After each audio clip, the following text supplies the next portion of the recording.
Saw something from the Harry Potter video game. It's like, remember the frustrations of Quidditch training? And then I just remembered, did Harry Potter join Quidditch like 3 years before he was supposed to be able to? Damn, that school doesn't follow policies. No. I remember the school that has a fucking giant 3-headed dog just hanging around in one of the wings doesn't follow fucking strict policy. I'd like for just one Muggle-born who is able to see everything because he's actually a wizard but fell through the system. Mm-hmm. Going like, what's this building over here? You're telling me this is a school? Well, that doesn't pass inspection. Do you have a giant Cerberus in here? That doesn't pass inspection. Are you telling me your staircase is a move on a whim? And the paintings swear at you. I mean, children get stuck in there. Like what? Well, that's against OSHA Chapter 3. I don't know. And then just Dumbledore in the background going, oh. Damn it. These surprise checks.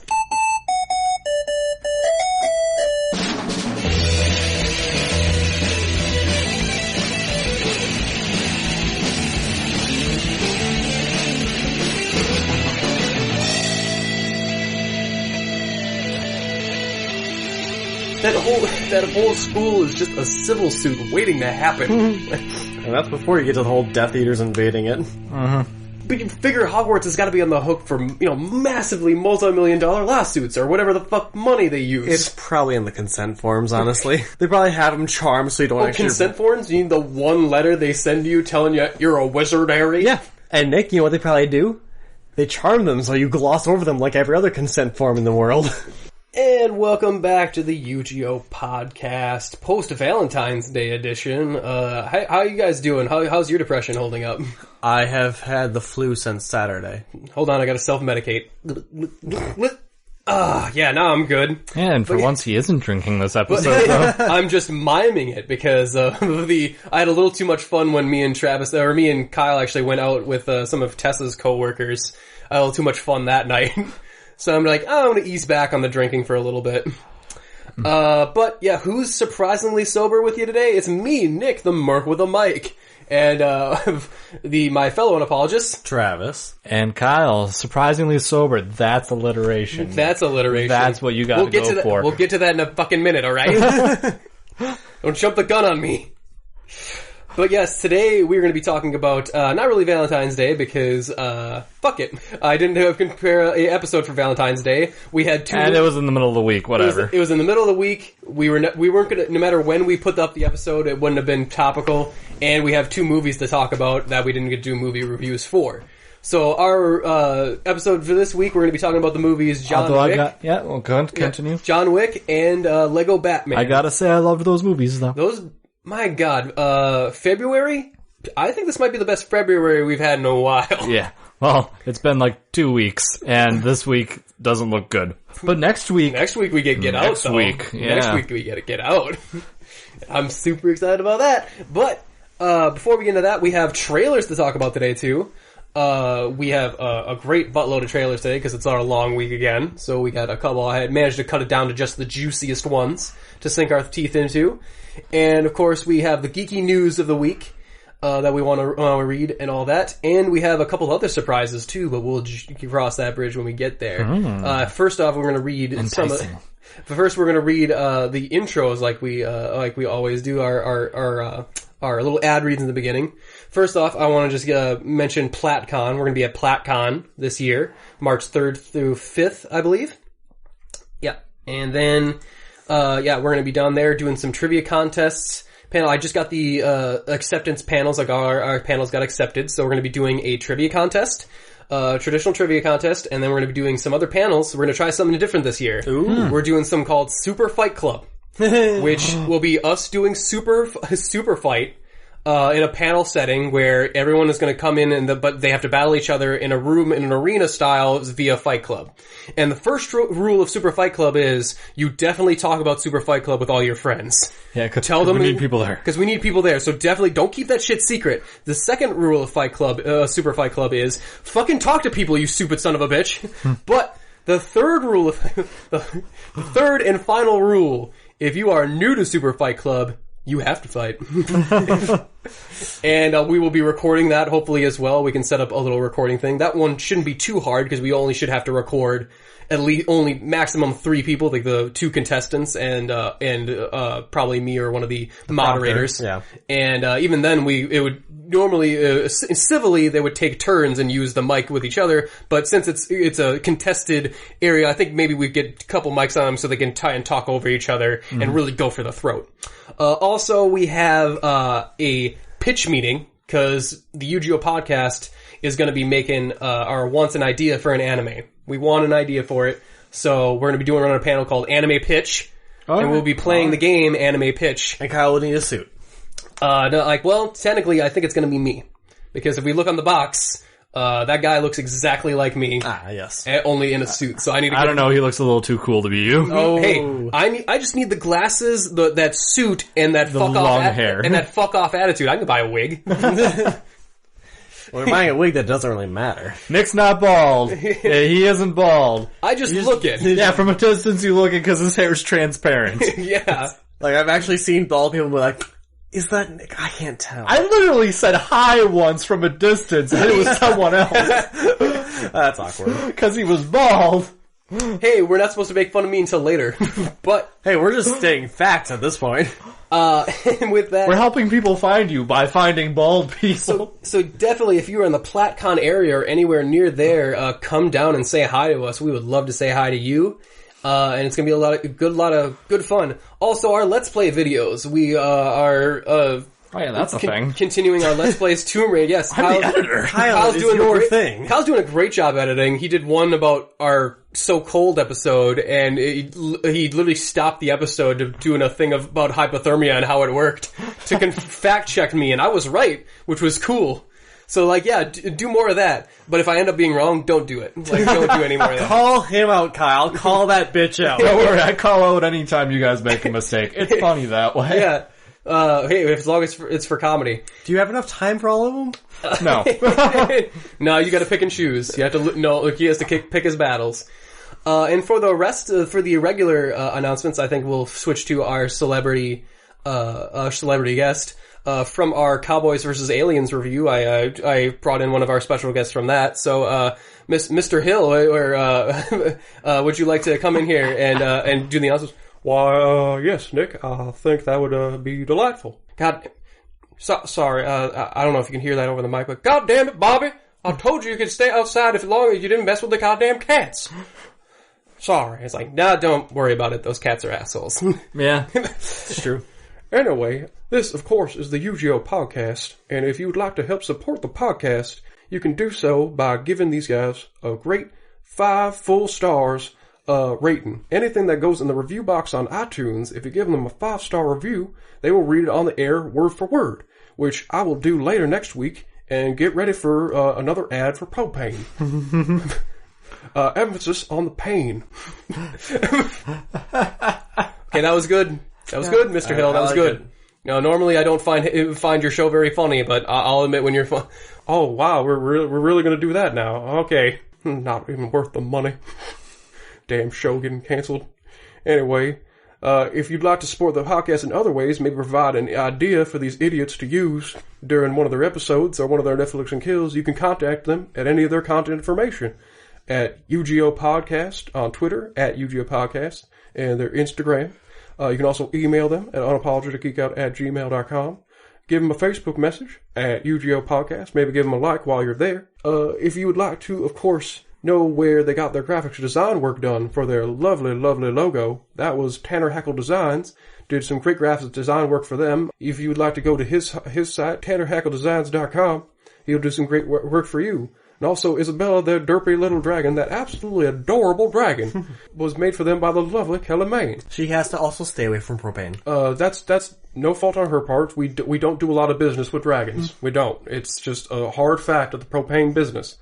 It's a wide open market, but once we crack it, God damn it, once we crack it, sorry, excuse my language.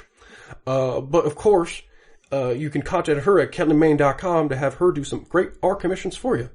And anyway, I think that wraps it up for me. Nick, if you would like to take it away. Thank you, Mr. Hill. Oh, man. Getting it done with only about 5 ads for propane. That's a record for you. But anyway, back to the show. A non-explosive part of the show? Man, we gotta stop having guests on. Hey, you have to start just vetting these people again. Yeah, we should vet. Like, he did seem, I don't know, he seemed pretty animated. I thought he would work better, his energy, you know? But, he gets on here and he's just dull. And we're gonna let the animated joke just slide, huh? Where no one's gonna give me any support on it. Everyone's just gonna let it fall and just be like, no, Nick, just you go dig your own hole and fuck off with your stupid pun. Alright, I see how the fuck it is. Anyway, let's get to the making fun of Nick part of the show. Oh, that part's been started way before now. Because, we did a crossover with the Double Toasted crew. And, we made I last minute made some Valentine's Day videos for them. Last week, so that they could show them on their Valentine's episode. And if you don't know who the Double Toasted crew are, they do some movie reviews. They talk about general topics, trailer talk. They have a show almost every night of the week. They live stream it. You can listen to it on SoundCloud. It's a great show. They bring in a lot of cavalcade of characters. I enjoy listening to it, and I find it very entertaining. So I decided to help them out and see if we couldn't do some cross promotion. So I also did a contest with the videos. But here, I think I'll let the video self-explains because I sent them the video to play on the show. And so I've actually, I have done something I have never done before, which is actually pay for their content. Yeah. So, hopefully I won't regret it. But, yeah, here's a little bit of it here. Maybe we can watch it. You guys can only guess. You can only guess who the next couple is. I wonder. This is my favorite one. Jab. Could it be?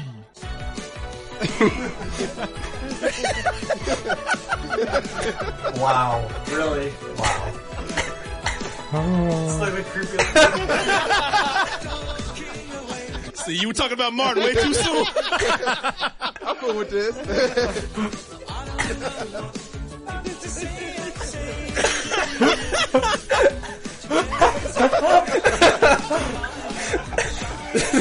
Back to his face.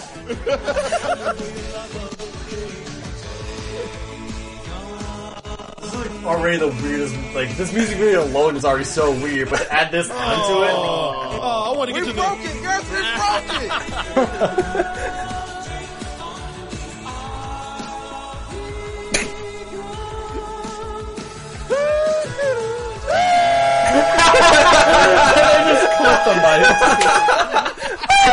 Everybody waits for that part. Oh, let me see now. Here. Yeah, I actually made 2 for these guys. But the first one I felt bad about. And then I made him a second one. You know something? That's of course realized that he's not the one I actually wanted to show. He actually put up another one. Yeah. Let me see here. No, that's not the one that I wanted to show. He that's why I missed this one. He tried to bury it. He said, "Yeah, this one was not so." He said, "This was not really appropriate." He said, "I actually feel kind of bad about this one." So he shows it anyway. Oh yeah, he does. I knew he would too. Look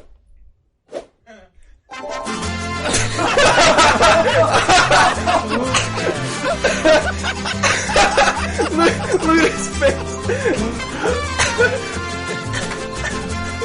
Oh wow.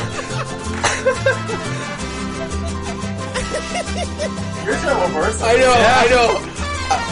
When I made it, I was like, I am such the worst person in the world, but it's so funny. Come on, get into it. Come on. Remember the Alamo? Crocs? He's wearing Crocs. Is he wearing Crocs? He's wearing Crocs. Sam's wearing Crocs. Oh, wow. So yeah, I sent him that one, and I was like, oh shit, I don't think I should have done that. I made him an extra one. I'm like, okay, if you don't want to play that one, I get it. You can play that one instead. Now we get to the true comedy. Because if you have never seen Double Toasted before, people will call in via Skype and stuff, and one of the main things is to make fun of the callers and stuff, give them a little ribbing. Mm-hmm. But Nick, he says if you enjoyed this, he has something else for you. He'd like for you to go in and partake in a contest that he made specifically around that Jib Jab, all those Jib Jab videos, on his own site. So I said, hey, that's cool. We'll work with you. Do a little joint effort right here. And here is Nick describing how that's going to play out. Hey there, Double Toasted fans. This is Nick, the Merc with a Mic, host of the UGO podcast and provider of the DT. I love this. Okay. Normally, they would have immediately gone in on me. For you listeners at home, they are pausing, looking at each other. Corey's trying to wave off everybody else to not make fun of me, and it only makes it worse. Because I realize, like, oh, it's so bad that they don't want to make fun of me. But, of course. We here at the UGO podcast recently hosted a trivia contest, and I was thinking... They're doing everything they can not to crack jokes right now. Well, to be fair, you're funny looking. He's got some intense eyes. Listeners. Okay, if you didn't listen to that, Corey just told him that, like, he looks like RoboCop without the helmet on. And I'm like, okay, that was hurtful. And then I pulled up a picture of RoboCop without the helmet on, and I put it next to a picture of me, and I was like, you know what's fucked up about what he said? Is how goddamn accurate it was. That's the fucked up part. Because I went to Tessa, I showed Tessa to compare the guy. I was telling Tessa about it. She looked up on her phone the RoboCop. She looked at me, and literally what she said was, I'm gonna look this up. And what she literally said was, well, you don't have the metal headband. And I was like, shut the fuck up. Don't help me. You're making it so much worse. It's like, listeners, there's a reason you're listening. Nick, that's ridiculous. RoboCop doesn't have any hair. From a distance, Nick, we've been through this. Yeah, anyway, it goes on. Oh, see, that's why people unsubscribe, man. You know how we fuck around, man. It's because he doesn't have eyebrows. Yeah. Since we're morons. Okay, so I do have eyebrows, by the way. Super light. Well, first off, Jerry, go ahead and interrupt me again. See what happens. Secondly, you can win by going to the UGO Podcast Facebook page or Twitter feed and posting the pictures I used in the comment section of the corresponding video. All contest posts will be marked with the hashtag UGO giveaway. But there are a couple rules. Before you start spamming every picture you image search, know that I will only accept your last post as your official guess. Rule 2. Only one prize per participant. Let's spread the love around a little bit. So with all 5 videos, that's 5 chances to win. If you're the first to guess correctly, I will announce it and send you a direct message so you can tell me what address to ship your prize to. What if I'm still confused? That's it, Jerry, you stupid fuck. Anyway, if you have any questions or needs, you can contact me at any of these links here. You can also use them to keep tabs on us if you're in the Midwest area and want to know if we will be hosting a trivia contest near you. Or if you simply like to check out our content. Or if all else fails, you can find me as Nick Tice on Facebook. That's Nick Tice, T-H-Y-E-S. That's right, the H is silent, because along with being German, my ancestors were also asshats. Good luck. And remember, have a happy Valentine's Day. I know I will. Right, Jerry?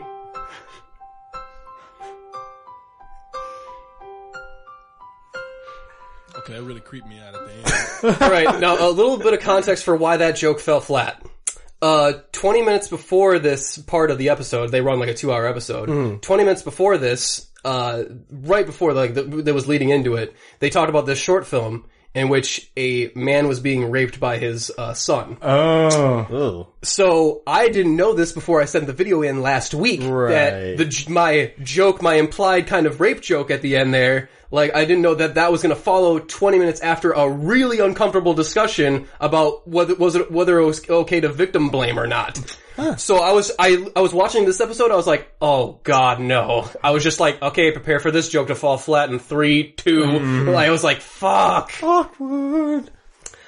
But yeah. Yeah, he's got eyebrows. They're just super blonde. Yeah, you know, they're like that chick, Mia Goth. You ever seen that? From Cure for Wellness. From the Cure for Wellness. It's like this model who has no eyebrows. I said, they're very, very light. I think he's just got murder eyes. I've got them too. You're fine. Yeah, he really does, man. That shit is intense. Wow, damn. Maybe he doesn't have any eyelids either. I do. They blink sideways, okay? And I'm embarrassed about it. I want to thank Nick for doing that, man. Nick, that was very nice of you. And so check that out. Yeah, you're welcome. Whatever. People, if you're listening, you can. Well, to be fair, you had to know what you were stepping into. Yeah, that was pretty much the end of it right there. And we did have. I did want to mention congratulations for some winners. We only have. And of course, thank you to Sammy, Sammy Gonzalez, you remember him from the Let's Get Physical video / the La Cucaracha video. Mm-hmm. He was the chick in the La Cucaracha video. He actually did me a solid and posted it on their Facebook page, the contest videos and stuff. And yeah, people sent in the pictures, and they were quick about it. Yeah. They were really fast.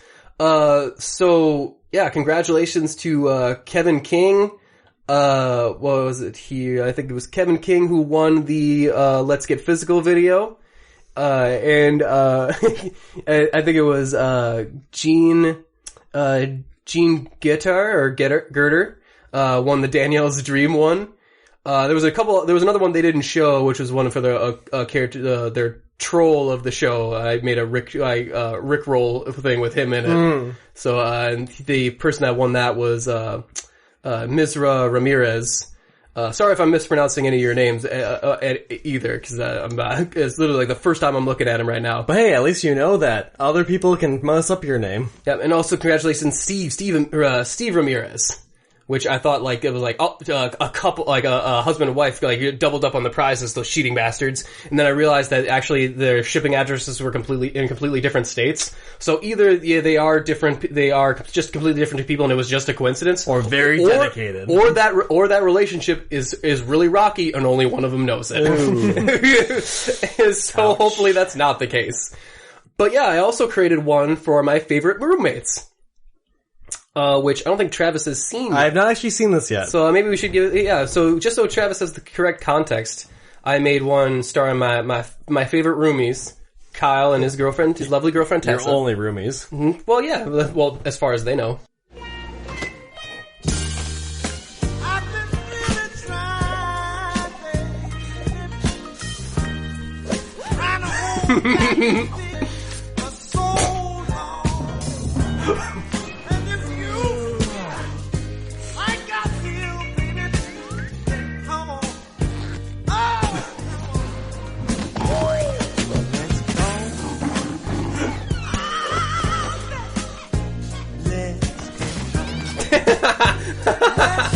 Oh, what a wonderful Valentine's Day I had. That was completely inaccurate. Yeah. Their bed doesn't have a frame. That's weird. Yeah. Well, I guess I made it as accurate as I could. Oh, I know. You tried. I did. So what was even better about that, was the comments below. We'll start here with the, Tessa had a comment. She was like, what was it? Why do you hate us? And follow up, why do I have to be the guy? You know why, for both reasons. And so my response is because it's funny to both questions. And I actually did do the pictures, separately in both ways, as Kyle as the dude and Tessa as the girl. And it is, I say this knowing comedy is 100% subjective. This was 100% objectively funnier the other way. Yeah. So that's why. And then of course, our buddy Patrick, actually, was one of the first people to actually see it and comment on it. And they even made the same joke as Travis did, aren't they your only roommates? To which I did the same replies, like as far as they know. And we got into, I forget how it started. Let's see. So yeah, he started with, so I commented on this before I watched it. This is beautiful. You captured Kyle perfectly. To which I responded, his soft eyes do all the work. I am just the, instrument, really. And he responded with, soft as a Midsummer's Night's Dream. And I responded, so he has looked, at you in that, damn it. So he has looked at you like this. Or, like that. I have always had my suspicions. Kyle, you eye slut. And then he responded back, Kyle, you pupil whore. To which I responded, Kyle, you cornea tart. And it goes on like that for another 20 or so replies. Wow, that's impressive. It features such wit as optical hussy, ocular tramp. Kyle, you ocular tramp. I'm gonna use that as a new It got to a point where at the end where it was kind of hard to keep up, where I think I put down medial rectus lady of the evening. Thank you, thesaurus.com. I was like, yeah, thesaurus.com. That came in handy pretty quickly into this. I imagine. Yeah, like lateral rectus devil mistress was the last one before Kyle came in. Dudes, what the fuck? Okay, that's surprising. Then Kyle, you want to say what you said next? You go ahead. You have it in front of you. The lack of alliteration disappoints me. That's what was making Kyle mad. I believe it. And Kyle, I think Patrick was like, "Oh, I guess we're done." And I think my last post was, "Shit, Daddy's home." Man, apparently I have to get sick less. Or go on Facebook more. This is awesome. But anyway, yeah, that was super fun. We have fun here at Valentine's Day.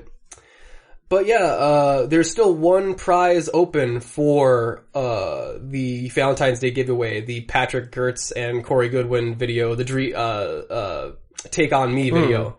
There's still one prize open. At this point of this recording, it might not be available yet, but hopefully we'll get another submission for that. Anyway, should we move on to the regular news? Sure, I forgot what we were doing. Yeah, like we were just screwing around having fun. Yeah, we got some actual news to talk about. Woo! So let's get to it. We have, let's see, okay.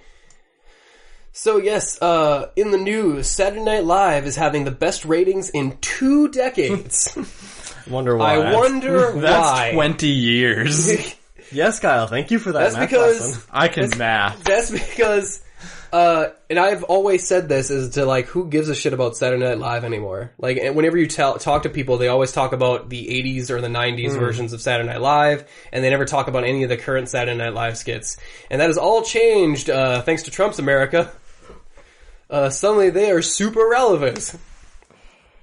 So yeah, at least somebody is benefiting from our orange, Overlord. Overlord. Come on, Overlord. alliteration! Yeah, alliteration. Yeah, you're right. I should have been on that. But, you know what? They're not the only ones. You call yourself a host. if they're not the only ones benefiting. This because is glorious. American Horror Story, I think I've mentioned the show a couple times before. The, serialized horror TV show, Anthology or whatever. Yeah, anthology. It focuses a different story, like different characters played by the same actors every year. For the most part, I think they did a crossover for their latest one. Apparently, season 7 is going to cover the 2016 presidential election. That is not a joke. I saw this on my Facebook, and I was like, here's "That's the thing: funny." is that the election was a joke. I saw this on my Facebook feed, and I was like, that's a funny Onion article or whatever. Yeah. And it's like, no, they're legitimately doing this. I've actually told my phone to stop sending me articles about the Onion because I fucking can't tell. You can't tell anymore. It's impossible. I think that's fantastic. It is. I cannot wait. I'm gonna keep track of the story of who they're casting. What's the story gonna be like? I'm super, super excited. Yeah. As an aside, I am completely proud of Madison's The Onion being a national embarrassment for politicians everywhere. Yeah. Nice, right? Whatever they quote, this newspaper gets it right, and it's The Onion. It's The Onion. And then, I don't know about the rest of the world, By the way, that just goes to show where all of what the Wisconsin humor is. Yes. It is in sarcasm and bitterness. as if this podcast wasn't obvious enough. We are sarcastic, bitter, alcoholic people. Yeah. That is our claim to fame. And I love that because man, it takes 30 seconds to do a Google search, man. Yeah. It takes no time to see the attribution at the top of the page. Maybe they just don't know. Who knows? Okay, over under 6 months before or after Donald Trump quotes a sarcastic article. I'm gonna go under. Under? Under. Mm-hmm. I think that's a safe bet. Yeah. I would go under too. I mean, I'm surprised it hasn't happened yet. Right? Like, I'm thinking like, I think it might have during the campaign. I'm not 100% sure. Okay, but as president, it's only a matter of time. Yep. Okay. Well, I don't think he'd do it twice, though. I don't think he'd do it twice. Yeah, a normal person wouldn't do it twice because they'd learn from their mistakes. So you might have to do an over-under for that one, too. I don't know. Up in the air. More as it develops. This is exciting. There's going to be a Hook prequel. Remember the Robin Williams Peter Pan movie, Hook? I like that movie. There's going to be a prequel starring Rufio. What's his name? Dante Bosco. Oh. You know Zuko? He was Rufio in that movie. Rufio. Wow, I didn't actually realize that. It's fantastic. It's like his second most famous role after Zuko now. The quote here is, "This is a story about Rufio before the Mohawk, before Neverland, before he was the Pan. Rufus is a 13-year-old kid who is destined to be more than he is. After his mother is forever to put him into a foster home, he has a ragtag group of best friends, or he has a ragtag group of best friends, a Jamaican boy named Giuliani, and a bright-eyed Latina force of nature named Ella. Find a way for Rufus to escape his ill fate, find his happy thought, and fulfill his destiny." So it's not gonna. I guess it's not gonna star Dante Bosco. They're looking to do a prequel with a younger actor. Right. He does look young though. Like he's aged pretty well, but you can tell he's older. Mm-hmm. Yeah, I'm not sure how I feel about that. Like, if it was just set, like, what happened in the time between Peter was, like, gone as Peter Pan, and it just focused on Rufio then, but having this whole backstory and seeing how Rufio became the Pan, I'm like, I like Rufio when he's this antagonistic Peter, like, kind of dick for Peter to face. I'm not sure how interesting it is going to be watching him to turn into that. But who knows? I think it does sound like it had me excited at first, but now I'm thinking it's probably going to join the list of long lost like sequels nobody asked for. B movie that you're probably never going to watch. Okay, how about this? Aladdin is getting a live action remake. Right. Not too surprising. Directed by Guy Ritchie. Yes. From the guy from Snatch, the Sherlock Holmes movies, and a bunch of criminal movies. And he is now saying that it's a bunch of crime movies, British crime movies, and then he said it's not going to be whitewashed. That's good. Didn't they kind of hint that before? They did hint at it, but now this is the first, like, I think before they were saying they were looking into Middle Eastern actors to portray fictional Agrabah. So I'm like, I don't even know where the fuck Agra is supposed to be. Yeah. Like, but there's a big debate on that. Yeah, I'm not 100% sure where it is. But there's debate on whether or not it's a post-apocalyptic future. So it's a fun debate, actually. Guy Ritchie is quoted as saying, "Look at me. I mean, I'm not a typical guy. Listen, I'm very fortunate working in Hollywood. I am diverse. So when I came in to make the movie, I wanted to make a diverse version of the movie. Luckily for me, Guy Ritchie has the same vision." Oh, no, it's not Guy Ritchie. It's, who is the quote here from then? Lin. Okay, so Dan Lin was the producer given the interview. My bad. So he's the one, that's producer on the film. He's saying that, Guy Ritchie has the same vision and Disney has the same vision, so we're not here to make Prince of Persia. We want to make a movie that's authentic to that world. I love the dig at Prince of Persia. Like, specifically calling out that movie. Yeah, it was like, yeah, fuck it, Prince of Persia. Using generic white guy number 3. How dare you? I think that was the, I think that was the deal, is just, whatever you do, please don't cast Jake Gyllenhaal as fucking Aladdin. I'm curious on that's gonna work. Like, what do you do? How do you recast the genie? Right. That's a biggie. They said they might even still make it a musical, which should be, I'm like, okay, that's cool. Those are my favorite songs of the Disney's Renaissance. Call me very intrigued on it. I mean, they've been doing pretty good so far on their remakes, so. The Han Solo movie is gonna be breaking new ground, apparently. Phoebe Waller-Bridge will be the Star Wars first female droid. Huh. And I looked at that headline and I was like, that can't be true. Nope. And then I thought about it and I was like, shit, there's never been a female droid. Like, not even any of the shows or anything? Clone Wars? I watched all Clone Wars. Nothing. Wow. Couldn't tell you. Unless one of those beep boop R2-D2 models was secretly a chick. Beep boop. Beep. That sounded like Michael Jackson as an R2-D2 Fair unit. enough. Beep boop. Beep boop. Beep boop. Shimon. Not a moonwalking droid. Hey, Give it to me. the scream would be the same. That scream would be the same. Hey, I can see that now. But, yeah, so good on progress, I guess. I guess. That's a weird overlook. Like what? Like, there's been this many years and there hasn't been a female droid? Like, well, the first time there was a female stormtrooper was during Force Awakens. Yeah. But that makes you wonder, wait, are we in the past or in the future for this universe? Like, and I'm even just talking extras. Mm-hmm. Like, this was the first time extras in regular Stormtrooper. I'm not talking about Captain Phasma. Yeah, like, just that people were allowed to be under the armor and shit. Yeah, so, mark that as progress, I guess. Yeah.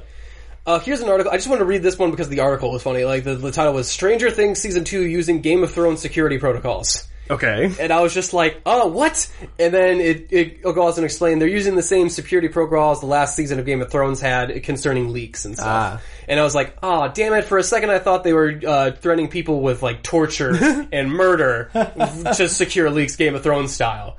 Like they were gonna break the wheel on the fucking leaks or something. So yeah, not that apparently. Netflix is going to be bringing back Magic School Bus. Cool. As a reboot, and it casts Kate McKinnon as Miss Frizzle.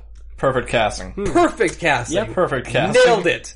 But apparently it's not going to be our same Miss Frizzle. It's going to be Miss Frizzle's sister. So Miss Frazzle? No, it's still going to be Miss Frizzle, because neither of them are married. So it's going to be Valerie's sister, Fiona Frizzle. I'm wondering if it's going to be... for those that are unfamiliar with the character, she's wacky, she's crazy, she takes kids on dangerous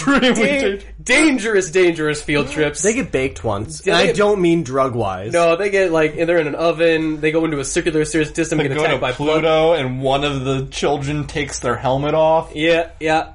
I actually might have to give that thing a watch because that Kate McKinnon, that's like Robert Downey Jr. as Iron Man level of perfect casting. Yeah. How are we doing on time here? We spent a little too much time on the double toasted thing. Yeah, well, I can cut that down so we won't worry about it. We'll save this for next week because I think this might be a fun subject to actually do. And I'll do a little more research on it. So, yeah, so that'll be fun. And now I'm all mysterious and shit. But with that, I think I think that we're going to take a small musical break and we'll be back with the trailer talk right after this. Woo, trailer. Play that funky music, white boy. Play that funky music.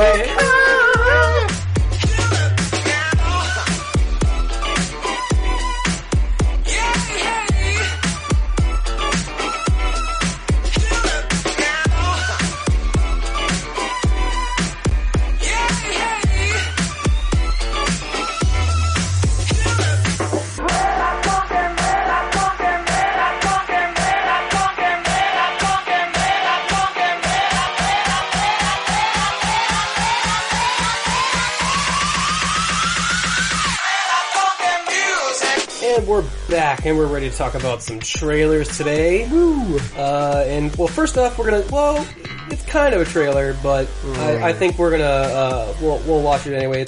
It's actually more of a short that's been going around. If you guys are familiar with the Thor films, yes, Thor he hasn't had a film in a while. He's been hanging out with the Avengers and that sort of shit. But he's been relegated to the bottom since his movies don't do as well. Yeah, they don't seem to. Well, at least the second one didn't do so great, so hot. So, in the next one, they're teaming up with Hulk. Hopefully, that'll bring people to the next one. But in the meantime, Thor's had some downtime. He hasn't been doing much, and Marvel decided to let us know what he's been up to. You remember he moved in recently with Daryl, like what was it, a year back or so? Yeah. That he moved in. Well, Yeah, it's been quite a while. Apparently, Thor and Daryl's adventures have continued since then. So let's see what those guys are up to. I can't pay rent with these things. One's a pumpkin, and these Asgardian coins, they're not worth anything. In Asgard, these coins are worth a gazillion human dollars, okay? There's a gazillion, you're rich. There's a gazillion. Gazillion. No one will exchange these. Go to the market, set up a store, and write, Yeah. Asgardian ware. Previously owned by Thor. I'm a celebrity that will sell like hotcakes. You might need to think about getting a job. Job? Serious? Yeah. I have a job. Do you know what my job is? I save the planet. Yeah. Maybe you should get a job. I have a job. Really? No, my job. Hitting the machine with the words that come out of it. Oh, this is knowledge. Knowledge is power. No, it's not. Knowledge is not power. That's power. The brain is a muscle. And that's a muscle. And that's a muscle. And they are all muscles. This is all muscle. So I am covered in brains. And I have more brains than you. So do you think maybe we could just think I about... think we need a servant. I don't think we can get a servant. We should get a servant. I don't think we can it's get a settled. servant. We're getting a servant. Man, Thor's an asshole. These have to be canon.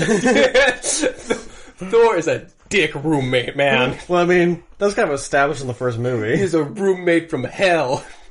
I love how it was just like, do you consider maybe getting a job? Thor just laughs in his fucking face like, oh wait, I have a job. I save the planet. Yeah, but one that pays in money. It's like, yeah, what did happen during Civil War? Or... Now, in Thor's defense, Daryl could take some of that gold to like a fucking pawn shop and maybe probably pay some rent with it. Yeah. I would think you'd be able to transfer that into some money. Although, to be fair, I mean, if real-life celebrities are, anything like what they are in the Marvel world, then, if it's similar to real life, then, yeah, selling something that was previously owned by Thor probably would get you a lot of money. Yeah, I'm gonna check Daryl's eBay account and see what I can't get off of that. Yeah. Thor's toothbrush at $200. This is a muscle, this is a muscle. I love how Disney's basically given up on Thor as a serious character. Like, just like, nah, he's our like joke little brother character. If we just fuck off. Like, any dignity left for Thor? Nah, we'll just have him with a fucking human roommate. And like even his own movie is basically half of a team up movie. Yeah. But yeah, I hope that the next Thor movie makes reference to Daryl. I'm with Kyle on this one. I want them to be canon so bad. It's nonsensical and I love it. Oh, but we'll keep it on the superhero trend, why don't we? Actually, I think next time we see Thor, he has to be just a wreck. Yeah. Daryl left him. Yeah, it's Daryl and Natalie Portman. Natalie Portman left me, and Daryl was kicked that me out of the Natalie Portman, apartment. or was that the other look-alike? No, it was Natalie Portman. Okay, yes, it wasn't Keira Knightley. Keira Knightley, yeah. I knew the actress you were going to confuse her with. But yeah, I would like that too. But let's keep it on the superhero trend. DC Animated has a new trailer for their new animated feature, Teen Titans: The Judas Contract. Ooh, exciting. Which we're all Teen Titans fans, so we would know from the Teen Titans cartoon that was on Cartoon Network. We know the storyline. Oh yeah, we know what's going down. We know what's happening. Titans, go!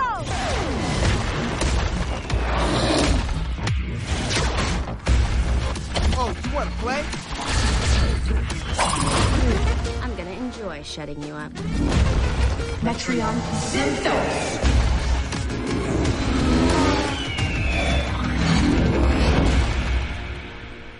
Take heart, sinner.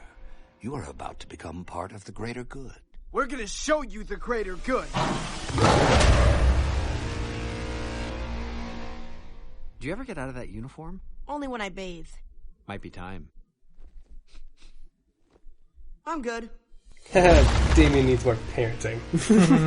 But yeah, that was. Have you seen his parents? That was. Well, I think that's the point. That was the trailer for. I'll tell you what. I like Damien better in the animated universe than I like him in the comics. But I don't like him very much in the comics, and I don't know. I wish they would have had, when it's the Judas Contract. I don't want Damian to be Robin. I want Tim Drake to be Robin, or Dick Grayson to be Robin. But because of the New 52 universe, that's not what we're getting. And we'll get Blue Beetle. We see Brother Blood. Blue Beetle's on the team. That's neat. I'm not sure like what context this is going to be in, because the Judas Contract was so much earlier in the Titans continuity. Like Blue Beetle wasn't even a thing yet, or the Jaime Reyes Blue Beetle wasn't part of the team.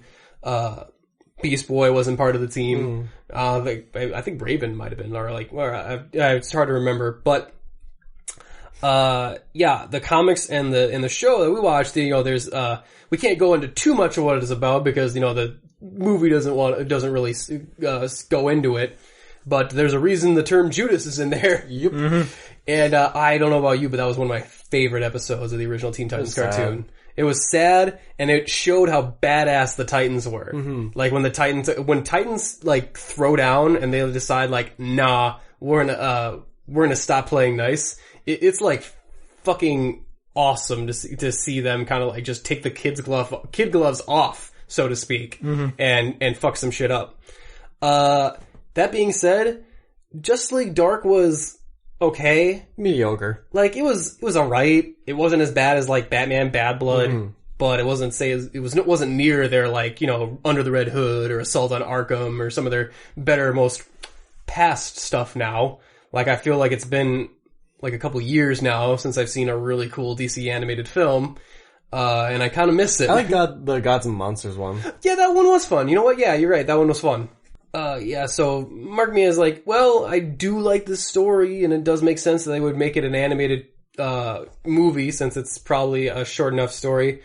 We'll have to see on that. We'll definitely watch. We'll give it a watch, and we'll see what it's like when it comes out. It's like DC is gonna have to make a lot more legit bad animated films before we stop watching. Before we get rid of all that goodwill. But with that we have the new Ghost in the Shell trailer. Ghost in the Trell. Ghost in the Trell trailer. Yeah, you know the trill. Everything they told you was a lie. You had a family. Remember that. But what a beauty you are.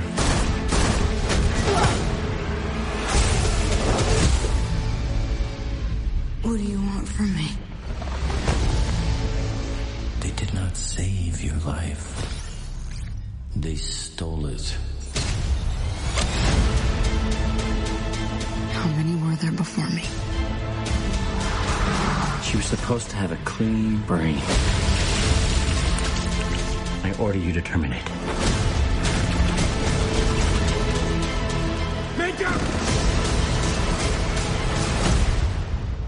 They created me, but they cannot control me. Yeah, at first I was thinking that this is a better trailer than the first one, but then I kept going. Yeah. Yep. Okay. I understand that they need to do something, they need to simplify the plot down to make it adhere to, at least a 2-hour movie. So I get that. You can't do a complex, maybe it's just not a good idea to make a fucking movie out of Ghost in the Shell. Maybe you're right. This whole, like, being upfront with the, like, oh, your agency, it totally fucked you over. I'm like, okay, thanks for giving away most of the plot. And so I know exactly what's going down for most, like, I don't know, it feels so generic for a Ghost in the Shell thing. It still feels like Lucy to me. Yeah, then, where are the fucking Tachikomas?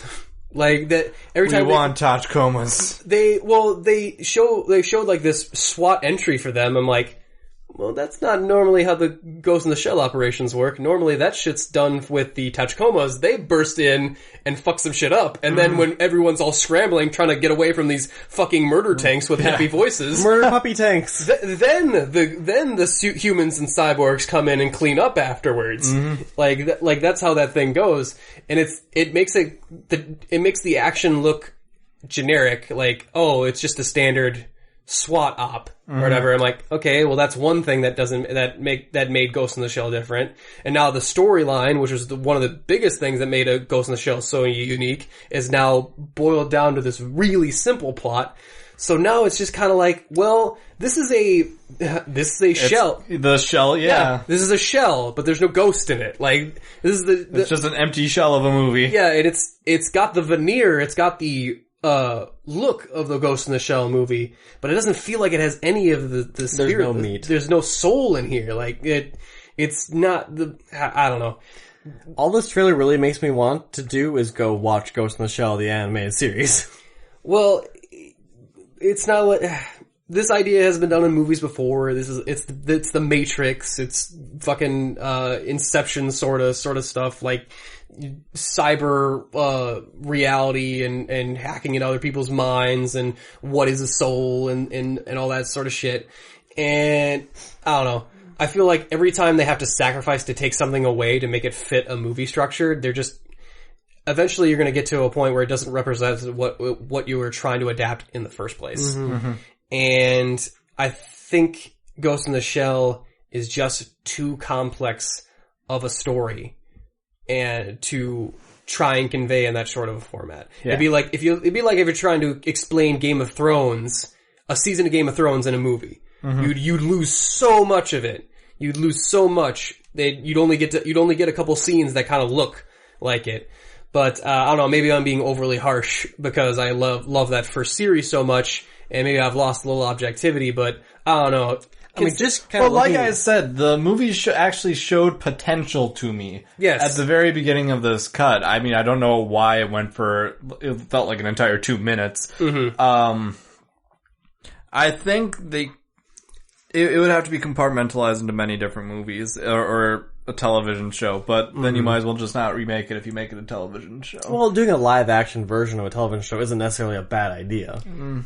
Well, then it's like one of the big bombs here is that like, oh, you thought your reality was this, like, but they messed with your memories. I'm like, that feels like that was something that was a very slow reveal. And even for this movie, like let's take the show out of it. Like the show, that's a slow reveal, but they can do that. It's a show. The trailer, I'm like, that feels like that should be second act stuff. Like I'm not sure when that reveal comes in the movie, but that feels like end of second act. Like oh shit, everything is different. Just objectively, just taking this as a movie on its own, it doesn't look that good. I don't know, man. That's not smart marketing. I don't know. But we will have to see how that turns out. I don't know. On one hand, I do want it to work because it would be cool to see some live action remakes like the Death Note movie. I think that would be kind of cool. Maybe it could influence, like maybe America could show a little more anime. I don't know, if they want to use white guys, white people as actors for these kind of movies, why not do, Cowboy Bebop? Cowboy Bebop would be well, again, that's more of a slow burn thing again. But I could see Cowboy Bebop being a movie. Just have them going after a hit. I mean, yeah, have it be one of the jobs. You don't have to have it be this big. Oh, it's the big like character piece of like. No, just have them do like a simple job, but with these characters. Mm-hmm. Do the Guardians of the Galaxy thing of just like, well, maybe don't because Guardians of the Galaxy they do fit into with a larger continuity, but like a similar idea of just these assholes coming together to do a fucking job or something. And this one, like maybe the Ghost in the Shell, they could be doing a whole different mission like that they're doing, and have it be about the same. I don't know what you do. Like for me, I just wouldn't do it. But we'll have to see how that shakes out. In the meantime, Archer season 8 has a new trailer. Ooh, fun! Their new noir season. So, what are we doing? Are we just jumping right into this? Son of a bitch! This spring, Archer. Gasp. Just say noir. Who wants their ass beat first? I trust you know who I am? The biggest mobster in L.A. Archer, come to think of it, where were you last night? Ask your wife. Hey, pal, you got a second? Screw. Mr. Archer, I would like to hire you to murder me. Damn! Where the hell did you get that? That could have been inside somebody. Well, it is now. Ow. Ow. So I heard Barry about a feels male pain? prostitute I have who a got feeling I syphilis. missed some stuff. Yeah, business No, kinda I think it's just in the dropped off. past or something. Yeah. New season. Okay, you are just terrifying. New You were just terrifying. Looks like she's having a rough night. Her? What about me? New network. Damn it! I insist you let me share your marijuana cigarette! Move, dick. Slang for detective, so not an insult. Archer Dreamland. Premieres Wednesday, April 5th at 10. Coming to FXX. Yeah, so they are doing a new kind of take on like this old style view. The characters are meeting each other for the first time. Like Archer's mom isn't his mom. Yeah. She's some sort of mob boss. And there is a reason for it. And I don't want to spoil it for Kyle, who has not made it that far yet. Mm-hmm. There is a reason for the time shift storyline going on. But I don't know. I think it's got great potential. It looks funny. I do love the Pam in the morgue just eating shit. Like, oh come on, man, that's super gross. And then of course Cheryl comes in and is just like, I'm going to hire you to murder me. Like, oh, Cheryl's still crazy. Yeah. Did they even have crazy glue for her to eat back then? Doesn't matter. Oh. But yeah, I don't know, that one was basically just for me since I'm the only one that's caught up on Archer. I've watched as many seasons there on Netflix. Really? You haven't watched? Oh, maybe that's right. They don't do that. They don't release the last season until fucking a week before the next season comes out. They do that stupid release bullshit that FX does. Yeah, anyway, we do have one more trailer to get to, considering we're going to be talking about Lego Batman today. I figure we might want to talk about Lego's latest contribution here. So let me bring up the Lego, because we had Legos, huge giant crossover Legos, and we've had what do you call it, the Batman specific Legos. We've done superheroes, but what about ninjas? We gotta have ninjas somewhere in there, right? Of course. Oh, the Ninjago.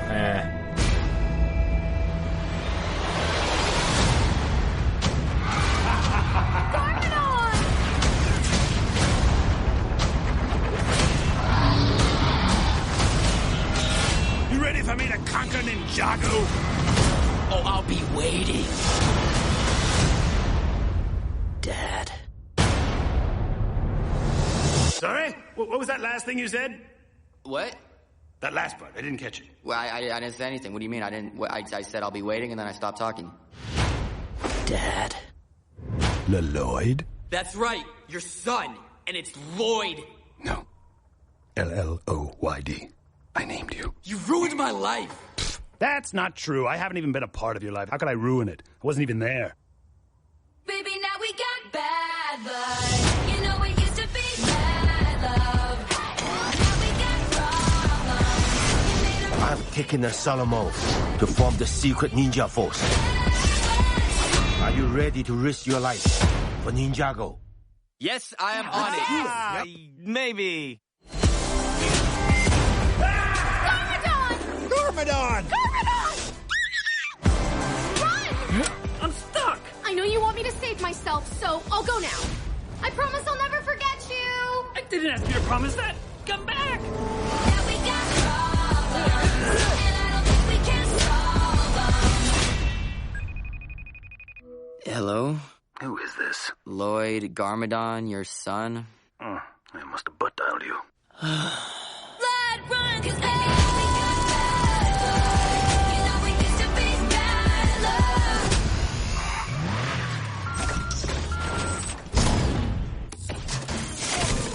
It's okay, Lloyd. Nobody's parents are perfect. I mean, my mom is weird and collects seashells. Your dad levels cities and attacks innocent people. So, they've all got their quirks, you know?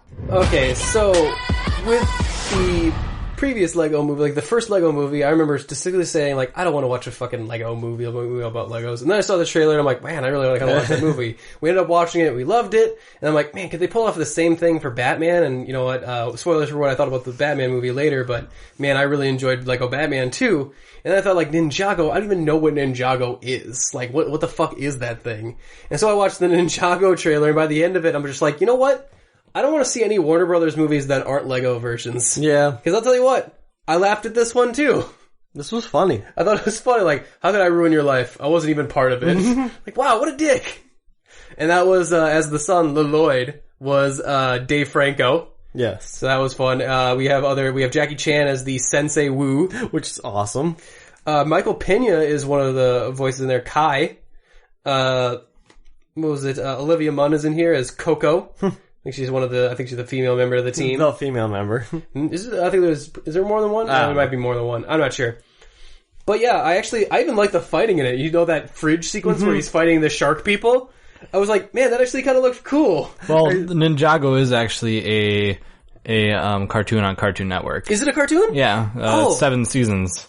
Oh shit! Yeah, it's been on for a long time. I did not realize that. Does this follow its continuity? Kind of. From what I've seen of it. Weird. Maybe I gotta watch this series. I don't know. I found this... Nah, I think this seems more one-off. Sure. Maybe they probably pumped up the writing, because I thought, like... And then, of course, I think that sounded like Anna Kendrick, as the wife, as the fucking... just leaving it like, I know you want me to save myself, so I'm gonna go bye. Yeah, you're right. That does sound like her. Hey, what the... he's like, hey, I didn't say that. What the fuck? Get back here. I do kind of just like Bad Blood also as the song choice. Yeah, that was pretty good. Yeah, so surprisingly, I'm up for a Lego Ninja movie too. Whenever they make a new Lego movie, let's just go see it, because these look funny. You know what? Let's do Lego 50 Shades of Grey while we're at it. I wouldn't expect this one to have the same amount of writing quality as just seeing the little bit of the show. Well, the show but the movie, because I didn't even know the show was about. Just from the trailer from the movie, I laughed at several points during the trailer for the movie. So I don't know. Maybe they will have to be more slavish to the show, though. I'm not sure how it works. I have no idea if I think this is gonna separate themselves, but yeah, I would assume so. Are they even the same like characters? I don't know. Well, they're the same colors and everything. Where it's like the green one or the green ninja, where it's the black one with the green stripe. It's is the son of the big bad overlord, but it seems like they're just introducing all the characters anyway, so it looks like they're gonna revamp for a completely different story, or at least a compressed story. Right. All right, yeah, I'm into it. So I'm definitely gonna give this a shot after the Lego Batman movie. But speaking of Lego Batman movie, should we get to it then? And after this small musical break, we'll come back with the main topic of discussing some John Wick and some Legos. Sure. John Wick versus Legos. Omoplata! Was there more Omoplata? Yeah, there was a lot more Omoplata. God damn it, you destroyed my Lego dog figure. I will avenge you. We used to be best You know how many hours I worked on that? You bastards. 'Cause baby, now we've got bad blood. Hey! You can't take the bad. Look where we at. You used to be the King JC, remember that? This BAT is quite OP, no let my facts. Now you and me, our fists about to chat. Now I hate to break it to you, this new you is too blue. The sequel needs a Dark Knight, be careful, I'll replace you. Take time and deface you, you can't prepare no more, that's what my belt is for. Snapped a neck, you lost respect, now it's war. Oh, it's so sad to think of all the coffee, you and I. Alright, and we're back. We are ready to talk about our double feature, another double feature from us. Well, not like our other double feature where only one of us saw the movie. Like this one, most of us saw both movies. So for Travis, he was sick. He couldn't see John Wick 2. I missed that one. So me and Kyle will have to discuss that. But why don't John Wick had almost an impractical amount of jujitsu in it. Almost impractical. Merely impractical. Actually, I could see that going on a poster. As a selling point. I'm like, that sounds great. Hey, that sounds great. Nearly an impractical amount of jujitsu. Well, they're saving impractical for the sequel. I'm saying chapter 3. That's where the impractical... full impractical? Full Eagle is going to go full impractical. But you know what? First, let's talk about Lego Batman. Since we all watched that one. All right. Hey, Pewter. I'm home. I'm home. I'm home. I'm home. I'm home. I'm home. Welcome home, sir. Initializing Batcave music.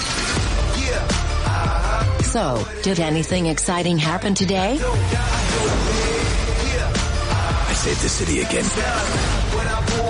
It was off the chain. Yeah, after the monstrous success of the Lego movie, and one of its people's favorite characters from that movie, Batman. First try. They decided to go ahead and work on the solo film, which I think is still written by Chris Lord and Phil Miller, or what was it? Phil Lord and Chris Miller. I totally fucked up their names. There you go. My bad. It's but directed by Chris McKay, which the screenplay, there's a couple people on the screenplay edits, but yeah, they decided to see if the lightning couldn't strike twice, and we were huge fans of the Lego movie. Before I saw this though, I was wondering, like, how could a Lego Batman movie work? Like, cause he just kind of came off as an asshole in the first movie. Sure. So it was like, can he pull... And that was funny, but you don't know if you want to watch a whole movie about him. Yeah. I was worried about Jack Sparrow syndrome. Of like, oh, he was the best thing about the movie, let's make the rest of the movies about him. Right. And it's like, oh, he only works as a side character. And I don't know about you guys, but man, did this movie work for me. We had one problem with that. We had a little flaw in logic, because he's Batman. He's Batman. We did forget that. We forgot, somehow. People forget that. He is Batman. Okay, so from minute 1, when the movie starts, and it starts up on the black screen. Minute 0. Yeah, when it starts up on the black screen. Yeah, all important movies start on a black screen, and I was just DC, Batman. I'm DC, the Batman farm, or like a Batman property. But come at me, Superman. That was just through the whole the lead up. The house that Batman built. The house that Batman built. What, Superman? Come at me, bro. And I was just like, I mean, to be fair, DC is Detective Comics. I was like, so the movie has barely started, and I'm already trying to contain my laughter. Yes. And yeah, we start off with Batman just wiping the floor with all of his villains, like it's no problem. And when I say all of his villains, I mean fucking all of them. I think there's a clip here I wanted to show just because I'm not going to be able to mention all of them. We'll see if Zach Galifianakis, who plays the Joker, he goes on a whole tirade on all the villains he's set upon Batman. Tonight is going to be different. Your city is under attack by Gotham's greatest criminal minds, including the Riddler. That's Conan O'Brien as the Riddler. Scarecrow. A lot of famous voice casts in here that are only in for small roles. Hello. Hello. They could never.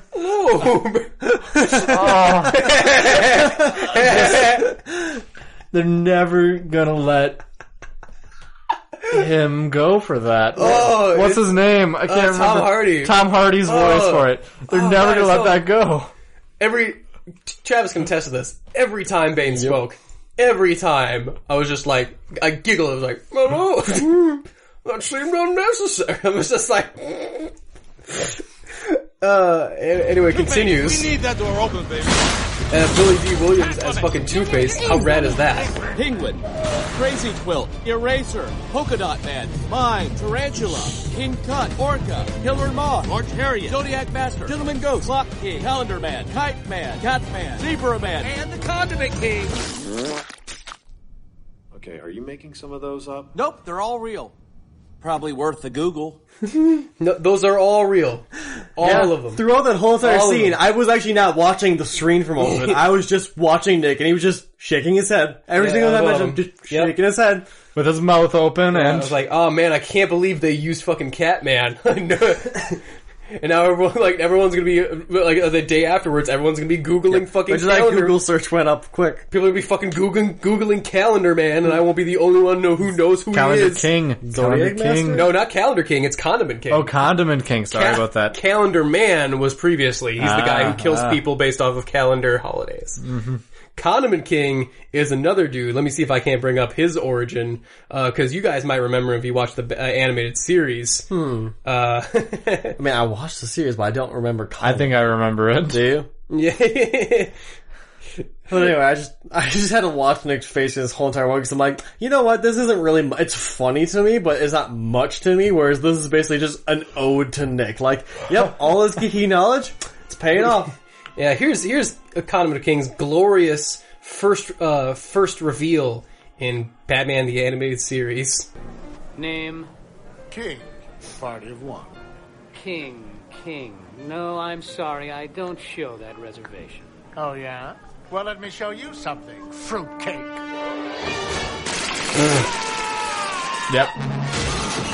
Yep, he uses condiments as weapons. Heads up, chowhounds. He has a ketchup and a mustard gun. I honestly don't remember this. Why is he wearing literal underwear on the outside? Why not? Just ignore it. This costume from the comics. Security. Hey! I don't believe this! I say cower, and you're still eating? I mean, to be fair, Gotham's probably really used to this kind of thing. Right? Like, for Gotham, it's just like, it's just Tuesday. Now see here, you. No, see here, you. Oh no, not the hot sauce! Not the hot sauce! You Anyone monster! else wanna be a hero? Then take out your wallets, cash, and jewels, and toss them here on the table. He'll lock Come you in on, Arkham and right walk now. away and throw away the key. For real, guys? Like, he's only spraying you with It's ketchup. fucking ketchup. Armed with what appears to be a Hey, have you ever bought a fitted suit? That shit gets expensive fast. I don't want Yeah, any of but that. this is Gotham. They're all millionaires anyway. They're either millionaires or thugs. Yeah. So long, suckers. Parting is such sweet and sour sorrow. Fuck you. Fuck you. I know this was the 90s, but man, that's awful. What's this? What's this? The big bad guy. I knew you'd catch up to me sooner or later. Aha! How I've relished this meeting. Aha! The Double dynamic fuck Dark you. Knight versus me, the conceptual Condiment King. Come, Batman. Let's see if you can cut the mustard.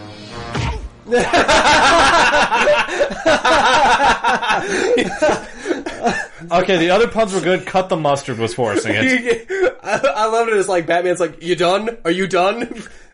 Because I'm so sick of this shit. Yeah, so yeah, that was the glorious Condiment King. The 90s were weird. Man, Well, I think that was before the 90s. I think he originated in the 80s, but Yeah. whatever. Comics are weird. But that shows the level of this movie of how it's willing to go deep cut in its continuity, because it references so much Batman lore. Oh, like it's and they're so fast, like it's part of just the background going around, to the point where I actually am having a hard time objectively, like, if you are not a big Batman fan, how much do you enjoy this film? Because me watching it, I was just like, my god, this might be one of my favorite movies of not only this year, but just one of my favorite Batman movies ever. But I don't know if that's because of just all the references I make. This movie couldn't be more for me unless it had a fucking subtitle track running along it, just going like, "Hey Nick, how's your Friday night going? You having fun with this? You catch that video game Arkham Asylum reference? That was for you. Nice, right?" Like I've never had a film feel like it was so tailor-made to the knowledge that I possess. So I'm actually interested in hearing what you guys thought about it, since you are casual, you have casual knowledge of say Batman, Yes. but you don't know who fucking Calendar But you don't Man know is. But Batman. you don't know who Batman. You don't know his dark past, man. You know his parents who got killed at Crime Alley, but first they took a selfie right in front of it. And of course he lives in a mansion all by himself. with his butler, played by Ray. I like how it's all by himself. Yeah, with his butler. That's how the movie's. No, it's an important distinction. And then he talks to Pewter as well. Hey, Pewter, I'm home. And Pewter is played expertly by the woman who voices Siri. Yes.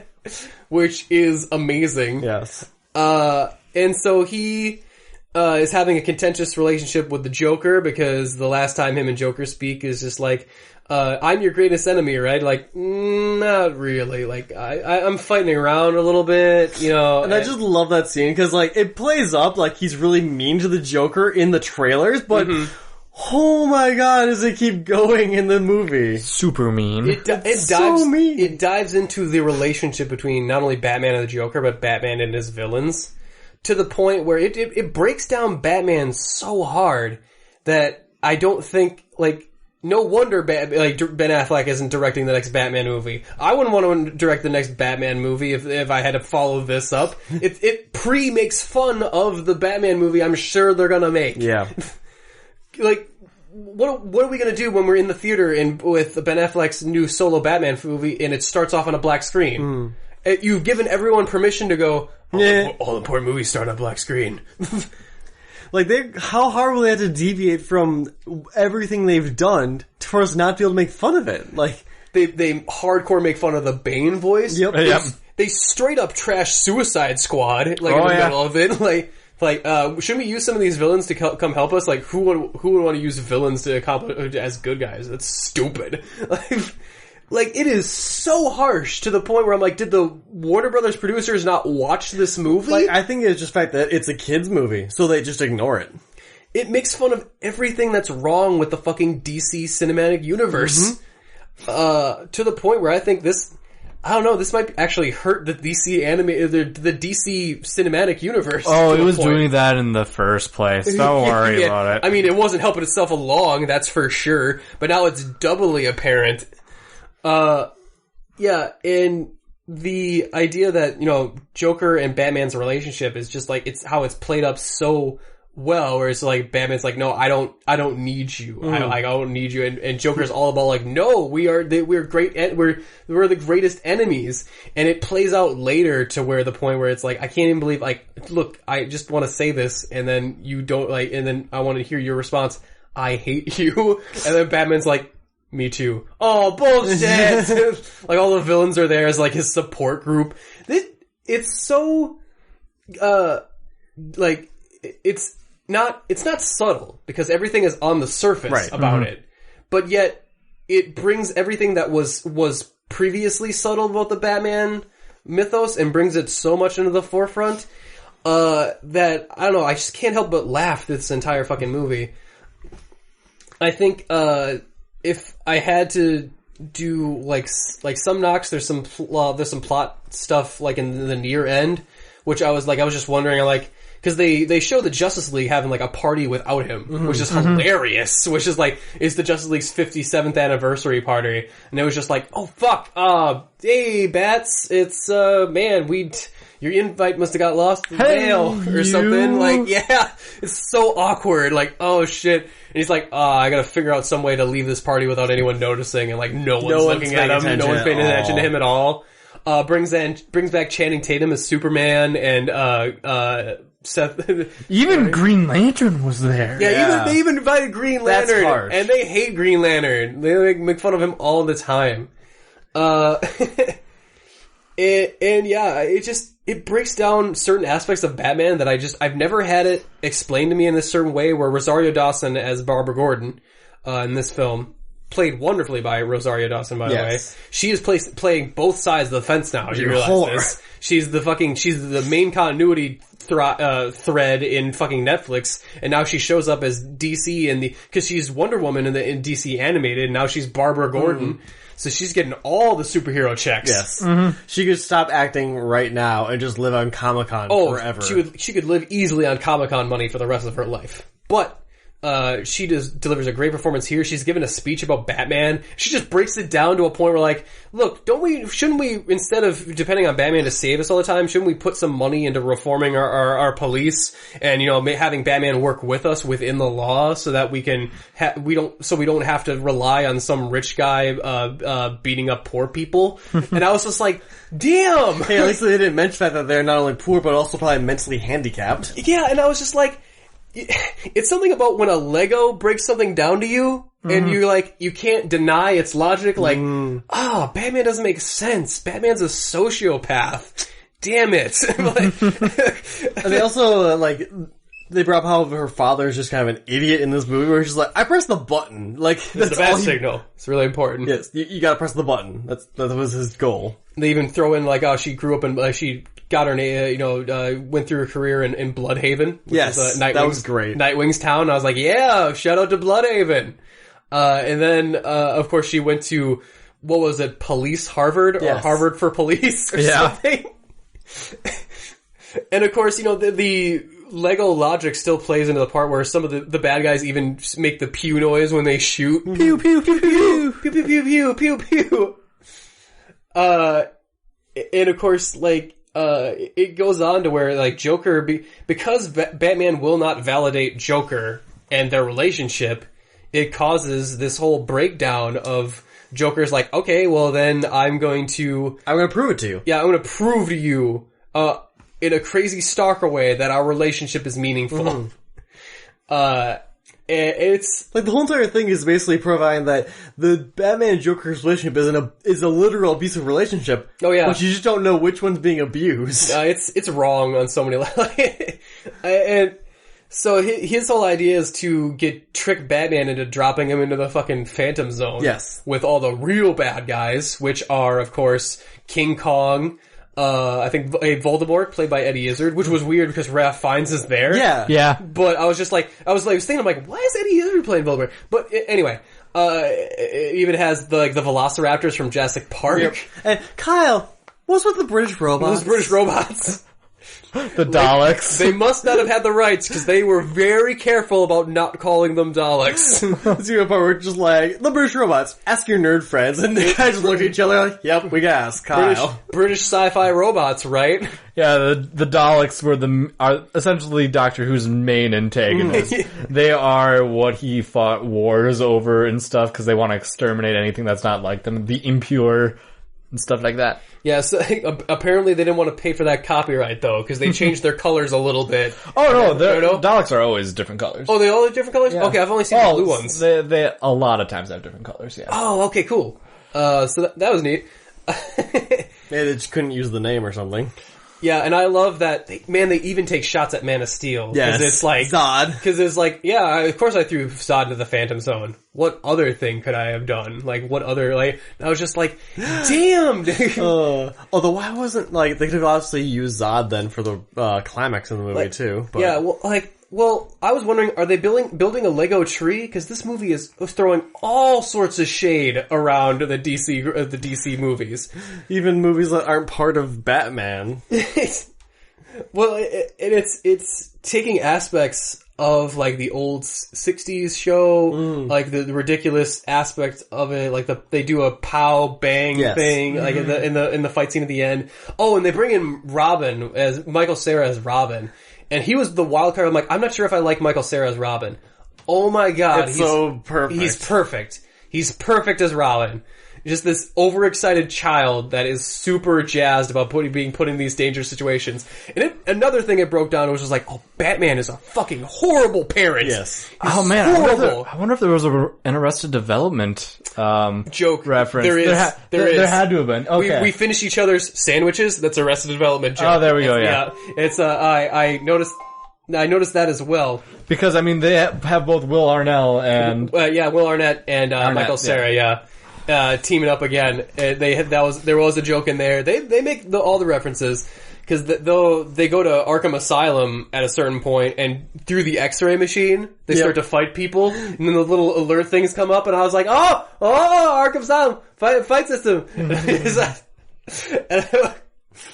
I don't know, like, and then I don't feel like the references, like some people have been complaining that it's all references and that, yeah, but the thing is, if you're going to complain about that, you know the references. Yeah, and I couldn't tell because I was getting most of them, but I'm like, I think this movie has enough comedy just on the physical humor stuff, and yeah, I think it worked on just a movie aspect in the first place. Like, I don't know much of the references. No, I probably only hear. I mean, I played Arkham Asylum, but it's been so long ago that I didn't recognize any of the.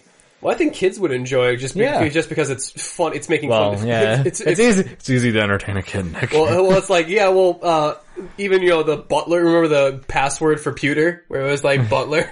Yeah. We had a couple kids in our theater who were just laughing out loud at that. It was just like, B-U-T-T-L-R. Yep. I remember one time, I don't remember what the joke was, but just one of the kids turned to his mother and asked, "That's funny, right?" Yeah. Like, he was actually asking, like, that was a joke. He wanted to make sure that was a joke before he laughed. It was cute. Well, and of course, Rosario Dawson meets him and Robin for the first time. It's like, oh, hey, he's not my son, because he's like totally into Rosario Dawson in this movie, or he's totally into Barbara Gordon for this movie, which also didn't bother me, even though that's usually a relationship that bothers the shit out of me. Like, as soon as they got to the music, I just wanted to turn to Nick and go, like, initiate bat sex. Die. Exterminate? Sorry. And then he's like, then he's like, it's not my son. It's like, it's kind of weirder if it's not your son. That was like, yeah, why does no one ever bring that up, that it's weird that Batman has a ward? Mm-hmm. But, yeah, he basically abuses Robin into doing what he wants, and it comes to a point at the end where he has to basically just, he has the typical, protagonist has to learn take responsibility for his actions and basically learn humility. Mm-hmm. And if there's anything that I would have to complain about the movie is that at the end, when we see in the Justice League, why is the Justice League not coming into Gotham to help out? Yeah, that's a problem. They're still at a party. Yeah, and I was thinking, like, the easy answer is just shoot to the party, and then one of their red phones is going off, and they can't hear it over the music. Yeah. Mm-hmm. I mean, I could fill it into my mind, but it would have been nice to see it in the movie, just so I'm not thinking about it. But and plus, it's an easy joke too. Like, it's an easy joke. Why would you leave it on the table? I wouldn't be surprised if that's a deleted scene or something. Mm-hmm. And that I felt like it was so.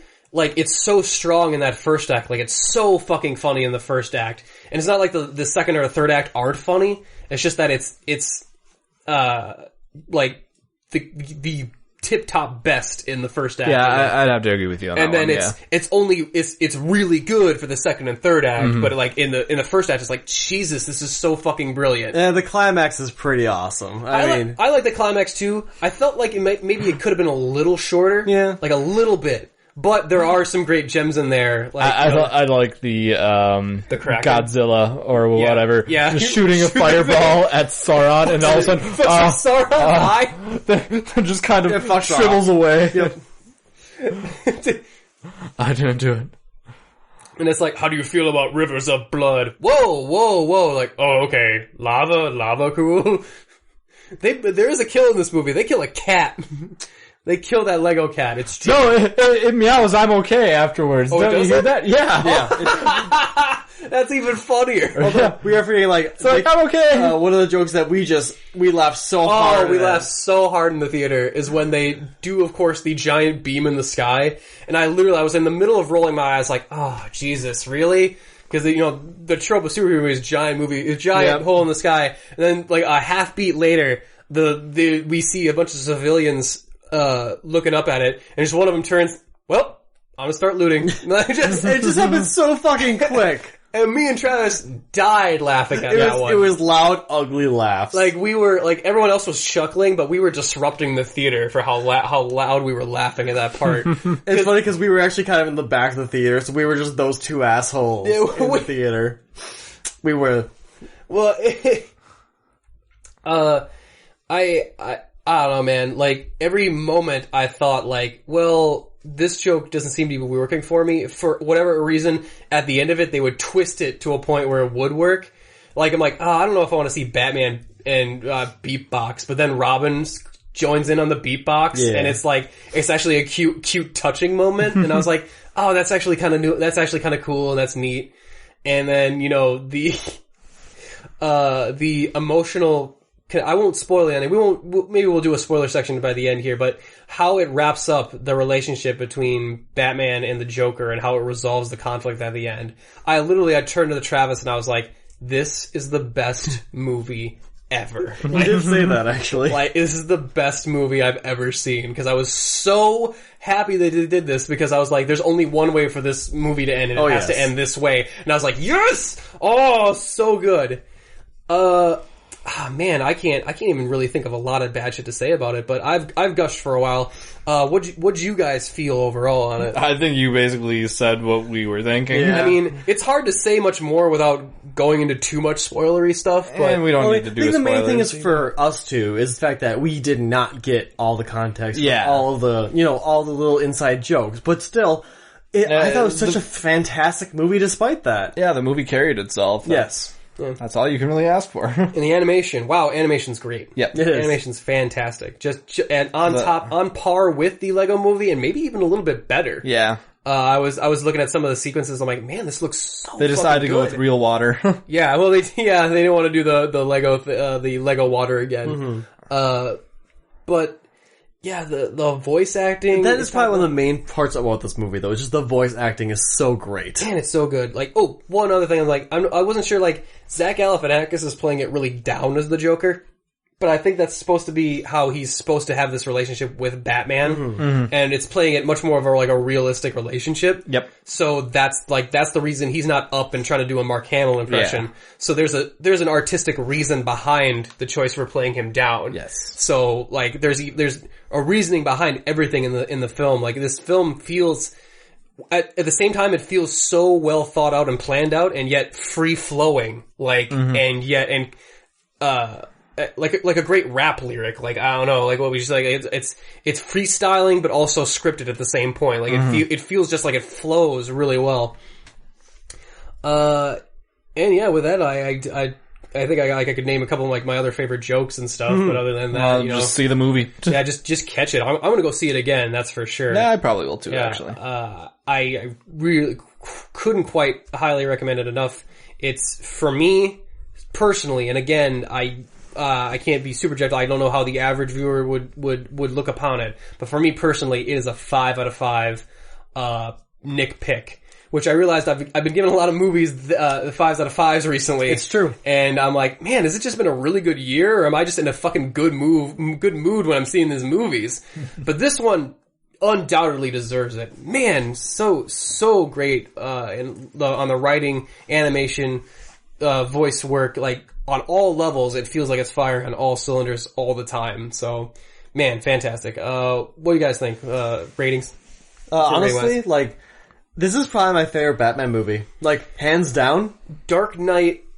Dark Knight has that. It has that fourth act. Yep. That's structurally a little weird. Batman. This movie. Don't make me choose. Don't make me choose. I won't make you choosing. But for me, I think I can choose this movie. It's funny. It stands on its own despite it. I think, watching a few years down the line, even with, the references being aged, I still think it's going to be a funny ass movie.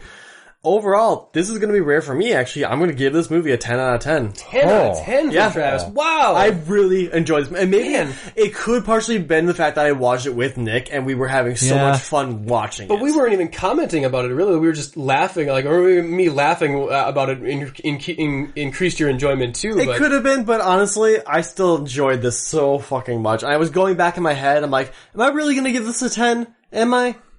Yeah, I'm gonna give it. Big surprise, I'm the lowest score. I'm gonna give it big shock. Reason to not give it a 10. No, I couldn't think of many reasons I didn't enjoy this movie full on out. Well, let's go to our the negative Nancy of the group, our third wheel, and we will just so you know, you can send all your hate mail to Kyle at unapologetic.com. Now I have to make a new URL and email. Thanks. Well, Kyle, what do you give it?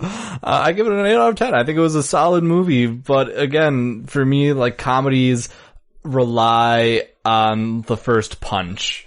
And once you start hearing all these jokes more often, it's gonna not land as much, which limits its rewatchability for me. But I'm still going to watch it because there's stuff that I missed in it. So it's still a very solid movie. This is probably the highest rating I've given a comedy. Zootopia is technically a comedy, and I gave that a 10. But I didn't think otherwise it pushed the envelope too much. I mean, the animation was great. The mixture of the stop motion with some of the CG to amplify the explosions and stuff were superb. 8 out of 10. That is a solid score. Do not hate mail me. Well, I would say that the pushing the envelope thing, I think it's true if it wasn't marketed as a kids movie, because this is a kids movie. Yes. But it's a kids movie like nothing I've ever seen, to the point where it's, because all the messages are all straight up front. There's not a whole lot of subtle things, so kids can get it. And yet, I as an adult like solely appreciated everything that was happening at the same time. So I thought that was really cool about it.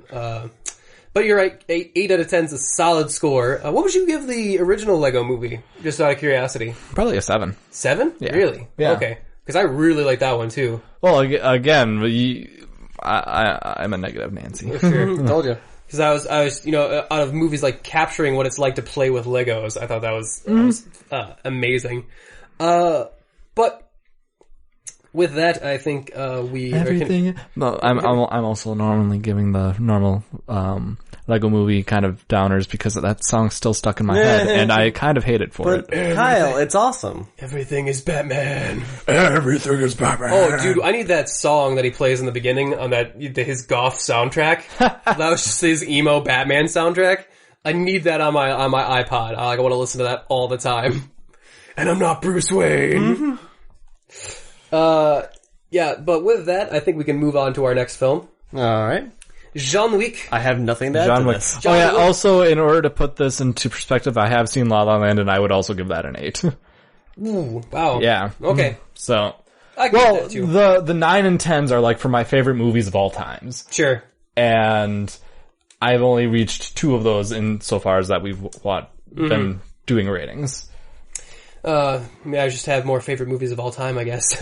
I am a stickler for some things. I'm just less objective. Yeah, fuck it. Who cares about other people? I like this movie. 10 out of 10. But let's move on to a movie that Travis has to be objective about because he has not seen it. True. So we'll talk about John Wick 2. I hated it. John Wick. Accounts payable, how may I help you? I'd like to open an account. Name on the account? John Wick. The contract has gone international. You have no idea what's coming. Somebody please get this man a gun.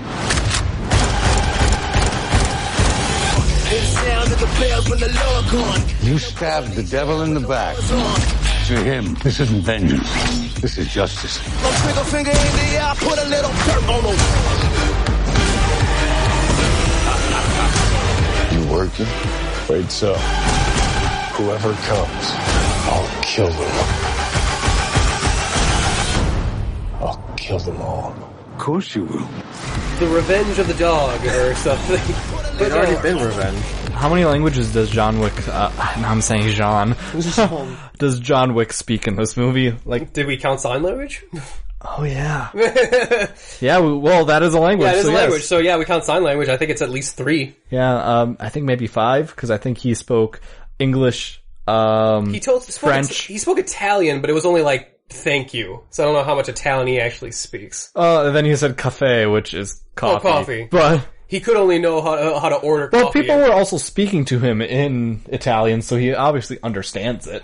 Or acts like he understands it. I don't know. Fair. Yeah, well, it's Keanu Reeves, he can't really act, but... Oh! And first dig.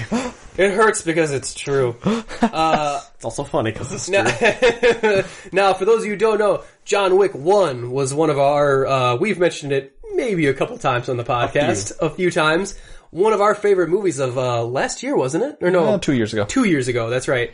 And we loved it for just its approach to action and how it decided to forego the quick cut editing of seems recent movies, especially action movies, have taken to. Mm-hmm. It showed a lot of single shot where the camera does not cut or anything, just lets the fight play out. In intensity, a new great badass character played by Keanu Reeves. And he emotes.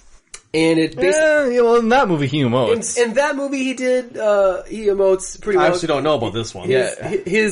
His wife has died, his wife got him a new dog, some bad guys end up killing his dog, and he goes on a fucking revenge kick. No. Theon Greyjoy kills his dog. Man, that Theon, he cannot stop fucking up. And it's just bad decision after bad decision. So yeah, this movie picks up basically, what would you say, like a couple months? Yeah, maybe a month or maybe even a week. He kind of got fucked up at the end of John Wick. He would have had to have recovered a bit, so maybe a month. Because he got like thrown off of a balcony. And he's still fighting the Russians. And he's still fighting those Russians. Fuck. He's fighting... Except for he's not killing them anymore, because we go through a giant chop shop fight, where he's being like thrown around by vehicles, being hit out of his own car. He's there to steal his car back, by the way. And then he's not killing any of the people there, though. And I'm like, this is kind of odd for him. They're not headshots. No headshots going on here. Yeah. Oh, well, he kneecapped a guy a couple times. The dude in the kneecaps.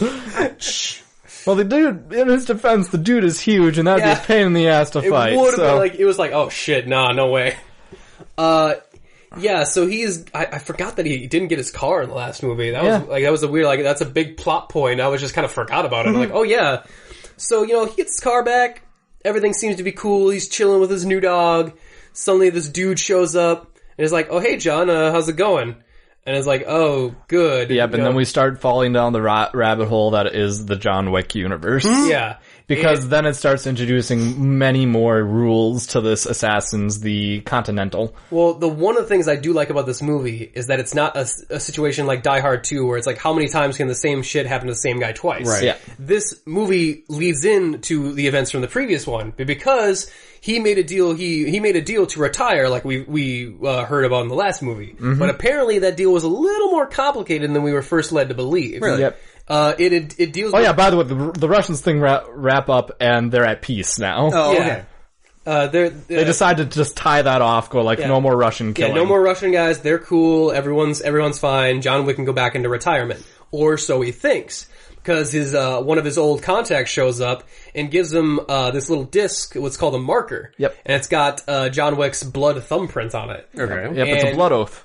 And John's like, don't give me that. Do not give me that. You don't want to give me that. And apparently, in order to get out the first time, he needed to do that impossible task that the Russian dude set him upon. Mm-hmm. And the only way he could do it was with this dude's help. And in order to get this guy's help, he had to give him what's called a marker. And that marker is, in the Assassin's world, it's something that you can turn in to do some sort of task. Some favor. Like, it's like a blood, it's a blood like, you oath. owe me. So when I hand this to you, you have to take it and you have to complete the pact. You gotta do what I say. And the dude was like, I was gonna let you go if you stayed retired. But you didn't. But you murdered like an entire mob. and I was like, I'm like, well, they killed his dog, but I'm like, yeah, but then he did go out of his way to like murder the fuck out of all of them. Like, he didn't have to do that. Right. To be fair, they got in his way. They did, well, yeah. But still, retired is a little bit of a loose term after that. And so he's like, and John's like, I respectively can't do this, and please, accept my humblest apologies. And the bad guy's like, oh, cool. Can't blame a guy for trying, and he leaves, and then they blow the fuck up out of his house. Because that's worked out for everyone that's ever crossed John Wick. It's a bad idea, dude. Well, he heads out to the Continental, and he's like, okay, this guy fucked up in my house, what can I do about it? And of course, we meet Ian McShane again. Yep. Ian McShane's like, dude, you gave him a marker. Like, that's the deal. We don't have that many rules. Yeah, we have 2 rules. We got like 2 of them. One, you don't kill people on the hotel ground, and then the other one is that if you owe someone a marker, you pay that shit. Mm-hmm. So he's like, hey, do the thing for the guy. Do what he wants you to do. And then after that, if you want to kill him, there you go. You can do that. Then you can kill him. There's rules to the Assassin's universe. And so, and then at this point, we get to see a bunch of more stuff with this universe. Oh, they're going into where now there's going to be a hit off on John Wick. Did this happen before he killed? I think so. Yeah, because the guy, he completes the task that the guy wants him to give, which is to, murder his sister. Yes. And so, like, this, like, cause he's about to get the seat on what's called the High Council. Oh yeah, it looks like we're gonna spend a lot of time in Italy. We don't. Yeah. So the High Council, is this thing that I'm thinking is some sort of high-ring crime ring, if not if it's the people in charge of the Assassins Union. Mm-hmm. Anyway, they're interconnected in some way. Like, John knows who these guys are, they know who he is, and this, one of the spots has been vacant because the patriarch has died. He's given the keys to the kingdom to the sister and not the brother. The brother wants that shit, but he doesn't want to kill the sister himself, so he hires the only motherfucker who could possibly do it. Of course. Which is John Wick. And you go like, oh man, wouldn't you hire anybody like, this seems like a lot of trouble to hire John Wick to do it, but then you see the level of security that's around this chick, and you're like, okay, yeah, he probably needed a really high-end assassin. Really good one. To do it.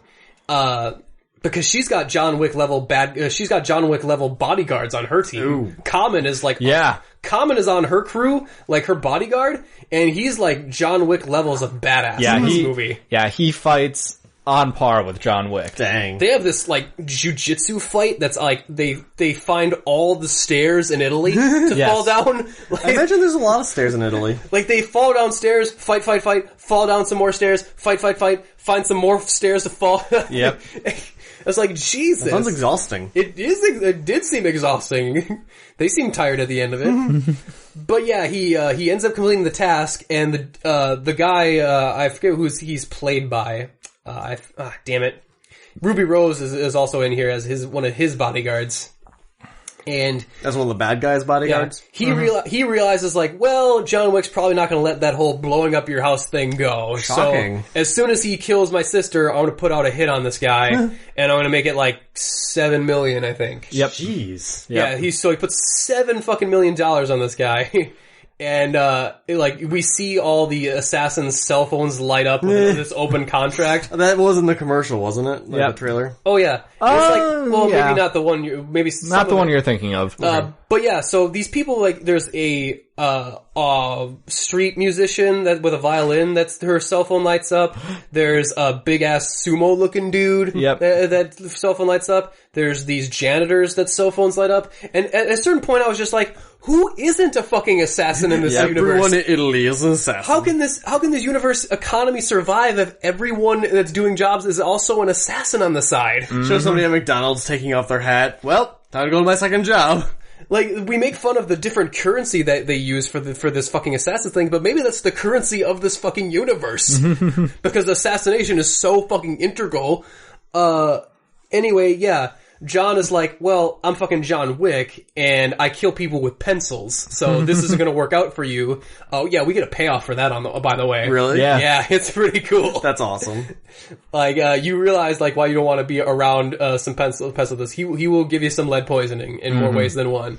Graphite. So yeah, that shit doesn't work out. So now it's basically John's mission to take this asshole out while dodging around assassins and shit. And, of course, we get to see a lot more of the universe. We get to see a tailored suit that they give you, like, bulletproof armor with the suits. Yeah, it's like paper thin. Yeah. So obviously, like, this universe is like a superhero universe because they can make, like, body armor, like Daredevil, like, body armor, like, and have it not, it's like super lightweight, and it still hurts when you get shot, but, like, you're not gonna get killed by anything that's not a headshot. Right. So I'm thinking like, oh, no wonder John Wick shoots only headshots because he doesn't know who in this universe might have this fucking impenetrable fucking vest shit on. Is that where he shoots in the head twice? Yeah, one day he shoots twice, just in case he's a fucking zombie. Yep. And like just, so yeah, and we get to see a gun tasting. Like he's treating it like a wine tasting, only he needs something, a gun. So he's using all these little clever words, like I need something robust for the end of the party.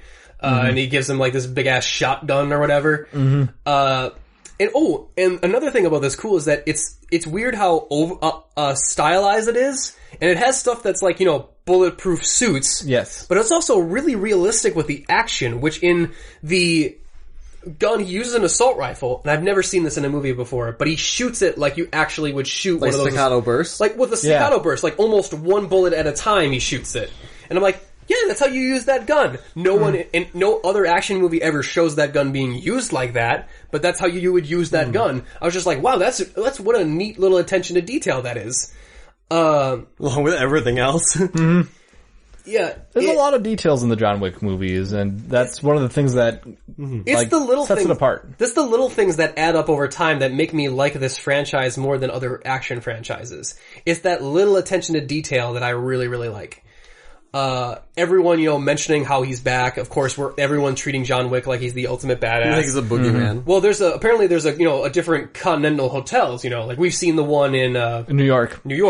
Now we see the one in Rome. Constantinople, right? Or it was in Rome. Oh, it was in Rome? Okay. Oh yeah, you're right. No, what am I thinking of? You're thinking of Constantine. I'm thinking of Constantine. Because of a couple of the actors in there. Are the same from Constantine. And there's also a wrist cutting scene. Yeah, that made me think of, cause Kyle leaned over to me. He was talking to me in this movie. It was just like, anyone else you thinking of Constantine? I'm like, I am thinking of Constantine. But yeah, the guy who's running the one in Rome is like, okay, I know you were retired and you're suddenly here, and it seems like you're on business. I just need to ask, you after the Pope? Is that a question they have to ask a lot? Like, no, I'm not after the Pope. Okay, cool. Here's our room key. Have a nice time. So the Roman breakfast has one additional rule: can't be after the Pope. Well, it was just like, look, I'm Catholic and everything, so if you're here for the Pope, because it's like, if John Wick's here, there's only 2 people he could be after, and one of them's the Pope. Fair. So he immediately makes everyone nervous. There's even I love how the assassins interact with each other in this movie.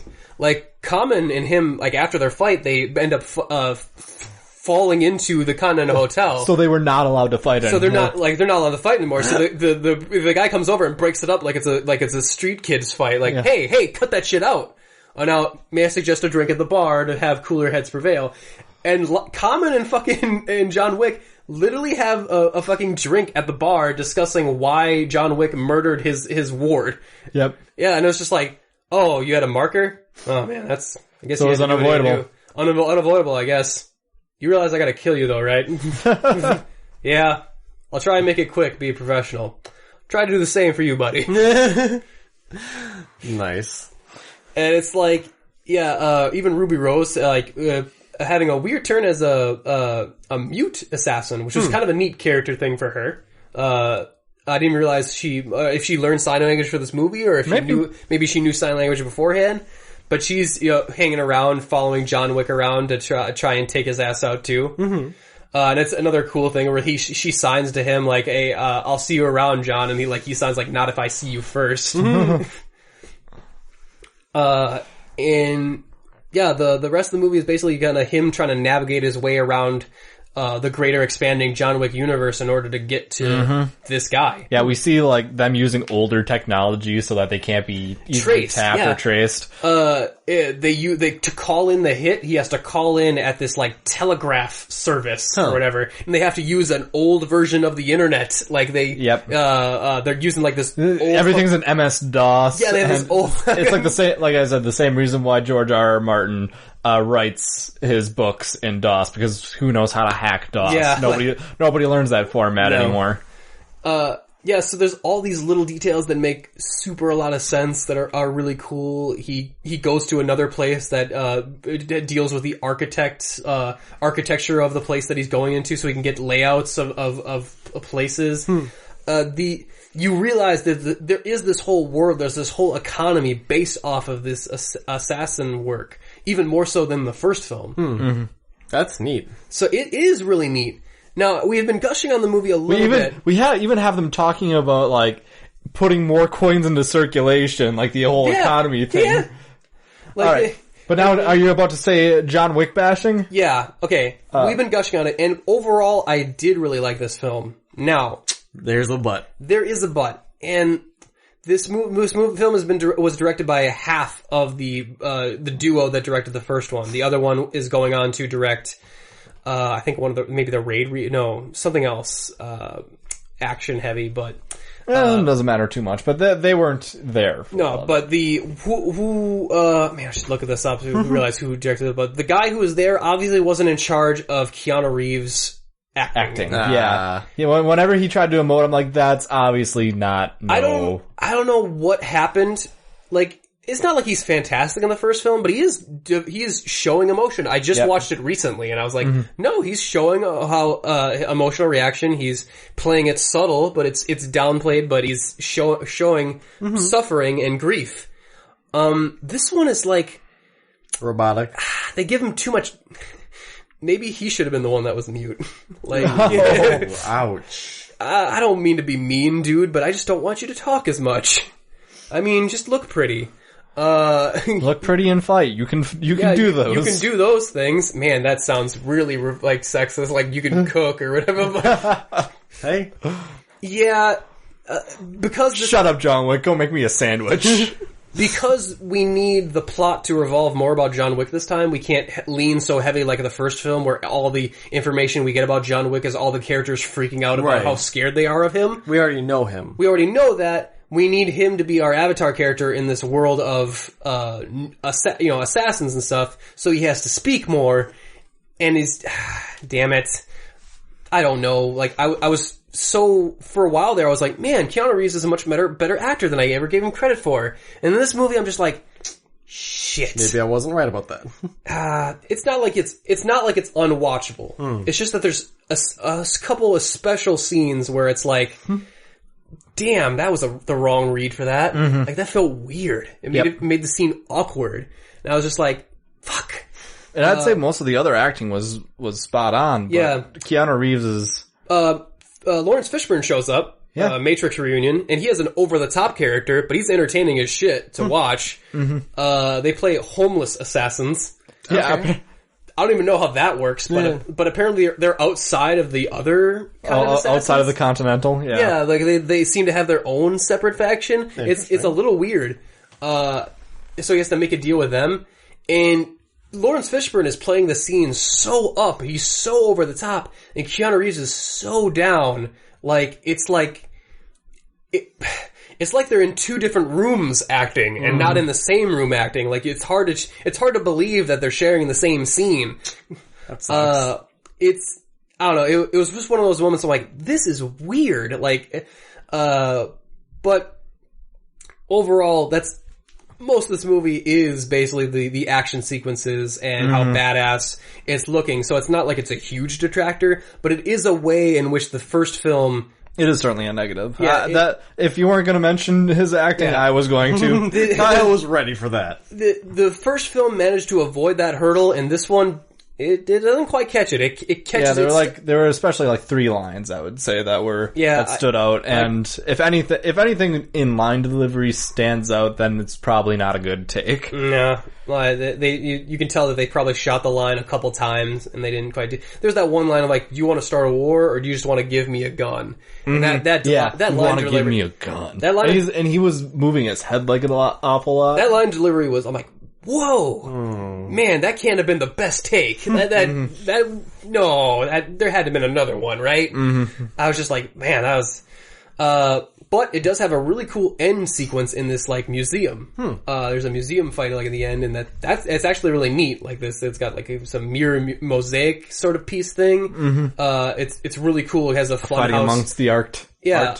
And then, as far as universe building goes, the way this film ends is setting like up for a third. Yeah. Okay. In all kind of like the best ways, because it's like what John has to do to finally get to this guy. I won't spoil it, but if he was screwed before, he is like doubly screwed now. No retiring from this. Look, they give him like a little bit of an out at the end. Ian McShane kind of literally hands him a Deus Ex Machina at the end to like, just in case you need to get out of this, like this might just in help. case we can't write around this. Yeah, because they write him into such a corner that you're like, okay, John, you might be badass, but there's not a way that I see you get out of this, man. Like, to a certain point where I thought like maybe he wanted to die at the end. Like I thought maybe he was like, okay, I did what I had to do. I thought they were going to kill him. Yeah, I really thought he was going to die. I was just like, shit, there's no way out of this. Like, there's no way out. Like, well, you think like, oh, he's badass and everything, but what he does is like, no, there's no coming back from that. And they give him a little bit of an out, but even still, it's like, okay, he basically gets a head start more than anything else. Like, he gets a head start on death. Like death's coming for you, but you get another movie for it to happen, I guess. Okay. I want to see a Cassius movie after this. Ooh, yeah. Yeah. That'd be really cool. Common's character. Man, he's gonna come back in the third one. Oh, yeah. Well, he didn't die, so... Oh, shit, spoiler! We'll spoil that. Yeah, damn it. But he doesn't die, which is good, because I actually really liked him. His fight was awesome. I think they should have him back and somehow team up with John, even though that doesn't really make sense. Mm-hmm. Like, it doesn't make sense continuity-wise, but maybe they can plot Jim Axton around so they have to work together. I would like that. Double blood oath. But yeah, the action is still there, if not even better in some sequences in this film. The world building is even better and more interesting. It actually succeeds in a lot of levels more than the first one. It's just that weird line delivery, and that because in the first movie you can really emotionally connect with John Wick and his pain his and dog died and why he's doing stuff. And this one you just can't quite connect with him the same way. So gotta dock a couple points for that. Which was really hard for me to do because I was just like, man, I'm really loving every other aspect about this movie, but this is the one thing that's really kind of taking me out of it every once in a while. But with that, should we wrap it up and give some ratings on it? Yeah, sure. Yeah. Okay. So for me, I pretty much hit all my likes and dislikes. Again, I'm in the chamber for chapter 3, especially for where that movie ends. I'm like, no, I want to see how you guys write yourselves out of this. I'm in the pipe. I wanna see it. And despite Keanu Reeves not quite delivering on the acting department as much, I still I didn't totally disconnect from him, and he does a good enough job instead of actually actually pretty good like in the first one. All right. So let's say, man, I don't want to 4 seems a little low, but man, do I have to split it to a 4.5 again? Nah, I'm gonna give it a 4. Okay. All right. I don't know. It's iffy for me because it depends on how much that line delivery takes you out of the film. Okay. Because it's, at some points, you tell, like, man, this is a badass scene between these two characters, and then Keanu Reeves will say something, and you go like, ugh, I gotta kind of get my mojo back again. And I'm like, So yeah, I'm gonna give it a 4 out of 5. Maybe I'll regret that later or not, but... You just don't want to give 2 movies 5 out of 5? Well, I was not gonna give this one a 5, because it makes an obvious stumbling block that I felt like could have been easily like a couple more takes with that. Like I don't understand what got lost in translation. They got pressed for time. It's weird. So it was not going to get a 5 out of 5 for me because it just stumbled in a place it really shouldn't have stumbled in. Like it felt like, but I think that 4 out of 5 is pretty representative. I think I'd give the first film a 4.5 out of 5 because I recently watched it again, and that ending fight with like the final Russian dude, it's less like this feels kind of like an anticlimax. It's like not as satisfying to have a final fisticuffs with this. Although it was super satisfying when he just straight up murdered the son. Oh yeah, he did. That was fucking awesome. And if the movie had cut off there, 5 out of 5. But we have to have kind of a lame fight with the middle-aged Russian guy, where it's not a lot of tension when you've seen John Wick kick the shit out of a bunch of people bigger than him. It's like, oh, this schlubby Russian dude is supposed to be intimidating. Yeah, the action definitely improved on this one. There's so much jujitsu. John Wick loves the fireman carry. Oh yeah, he does. And his game is a lot like mine. I did that's my move! Yes. With the omoplata. Well, there's the point where Kamen and him are fighting. He's trying to shoot Kamen in the middle of these grabs, and I've never seen this in a fight before, and it's really fucking cool looking. Cause he's trying really cool looking, not entirely practical. That's the point where I was going to. And jiu-jitsu is great when you're fighting a single enemy without a weapon. But it does look cool. I'll give it that. And they're doing real moves. Okay. Which is, they're not like just playing around. They're doing actual things. Like rolling into an omoplata. They're doing kimuras. They're doing triangle chokes, which I started doing this too. And Nick just looked at me, why are you jacking off the air? Well, it deserves it. It does that thing I like where it mixes in details that are realistic. Yes. But it doesn't make it to the point where like, well, we still need some visual style here to make the fights interesting looking and stuff. So it's I would say the John Wick films are the Raid of the West. Yeah, they are. Yeah. Yeah, I would say that's a very fair comparison, in terms of action and just well choreographed action and the way that's shot. I would say that's a very fair comparison.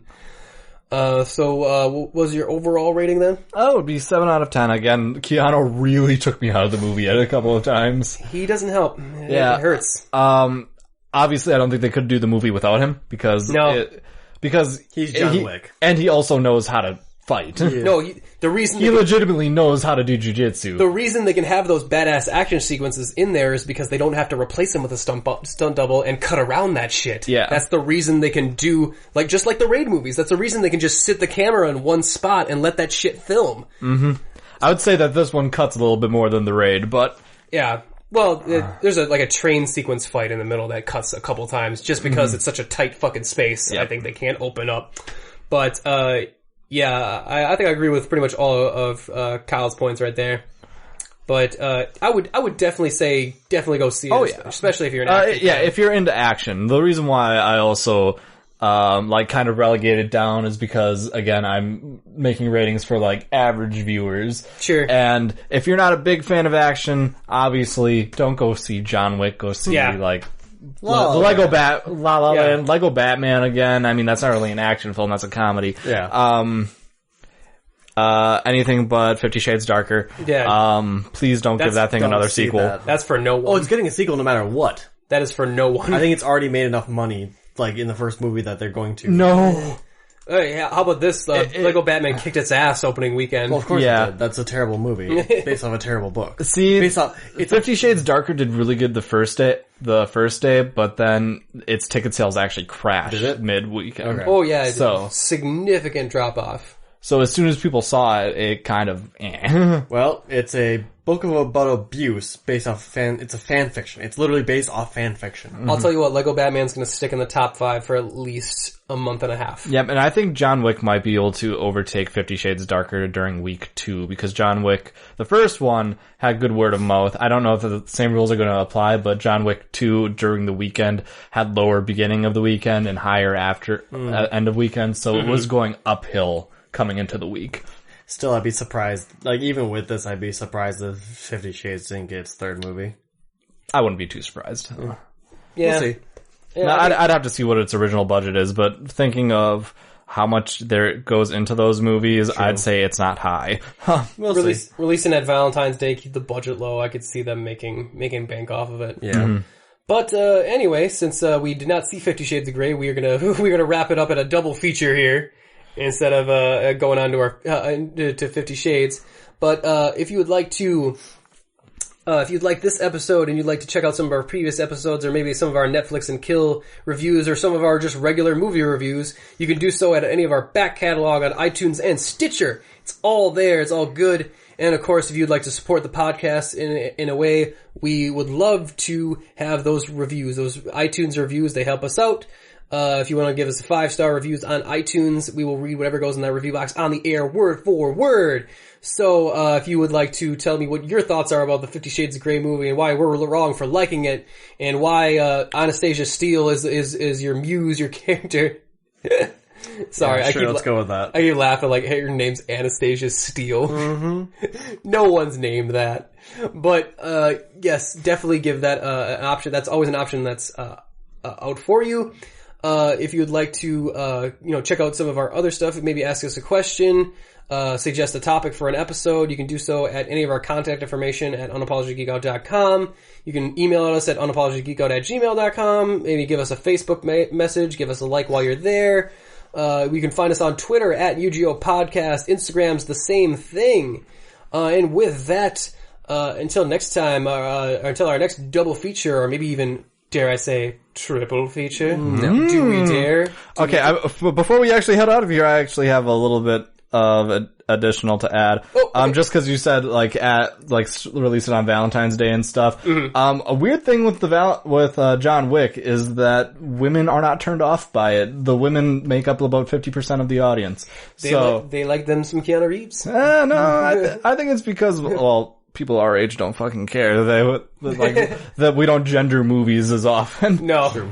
Could be that. Could be the pendulum swinging that way. Just like, hey, we don't really care. Like, girls can like action movies too. Then I think Ruby Rose is blowing up now. She's been like last. It's true. In the last 2 months, she's been in 3 big fucking budget movies.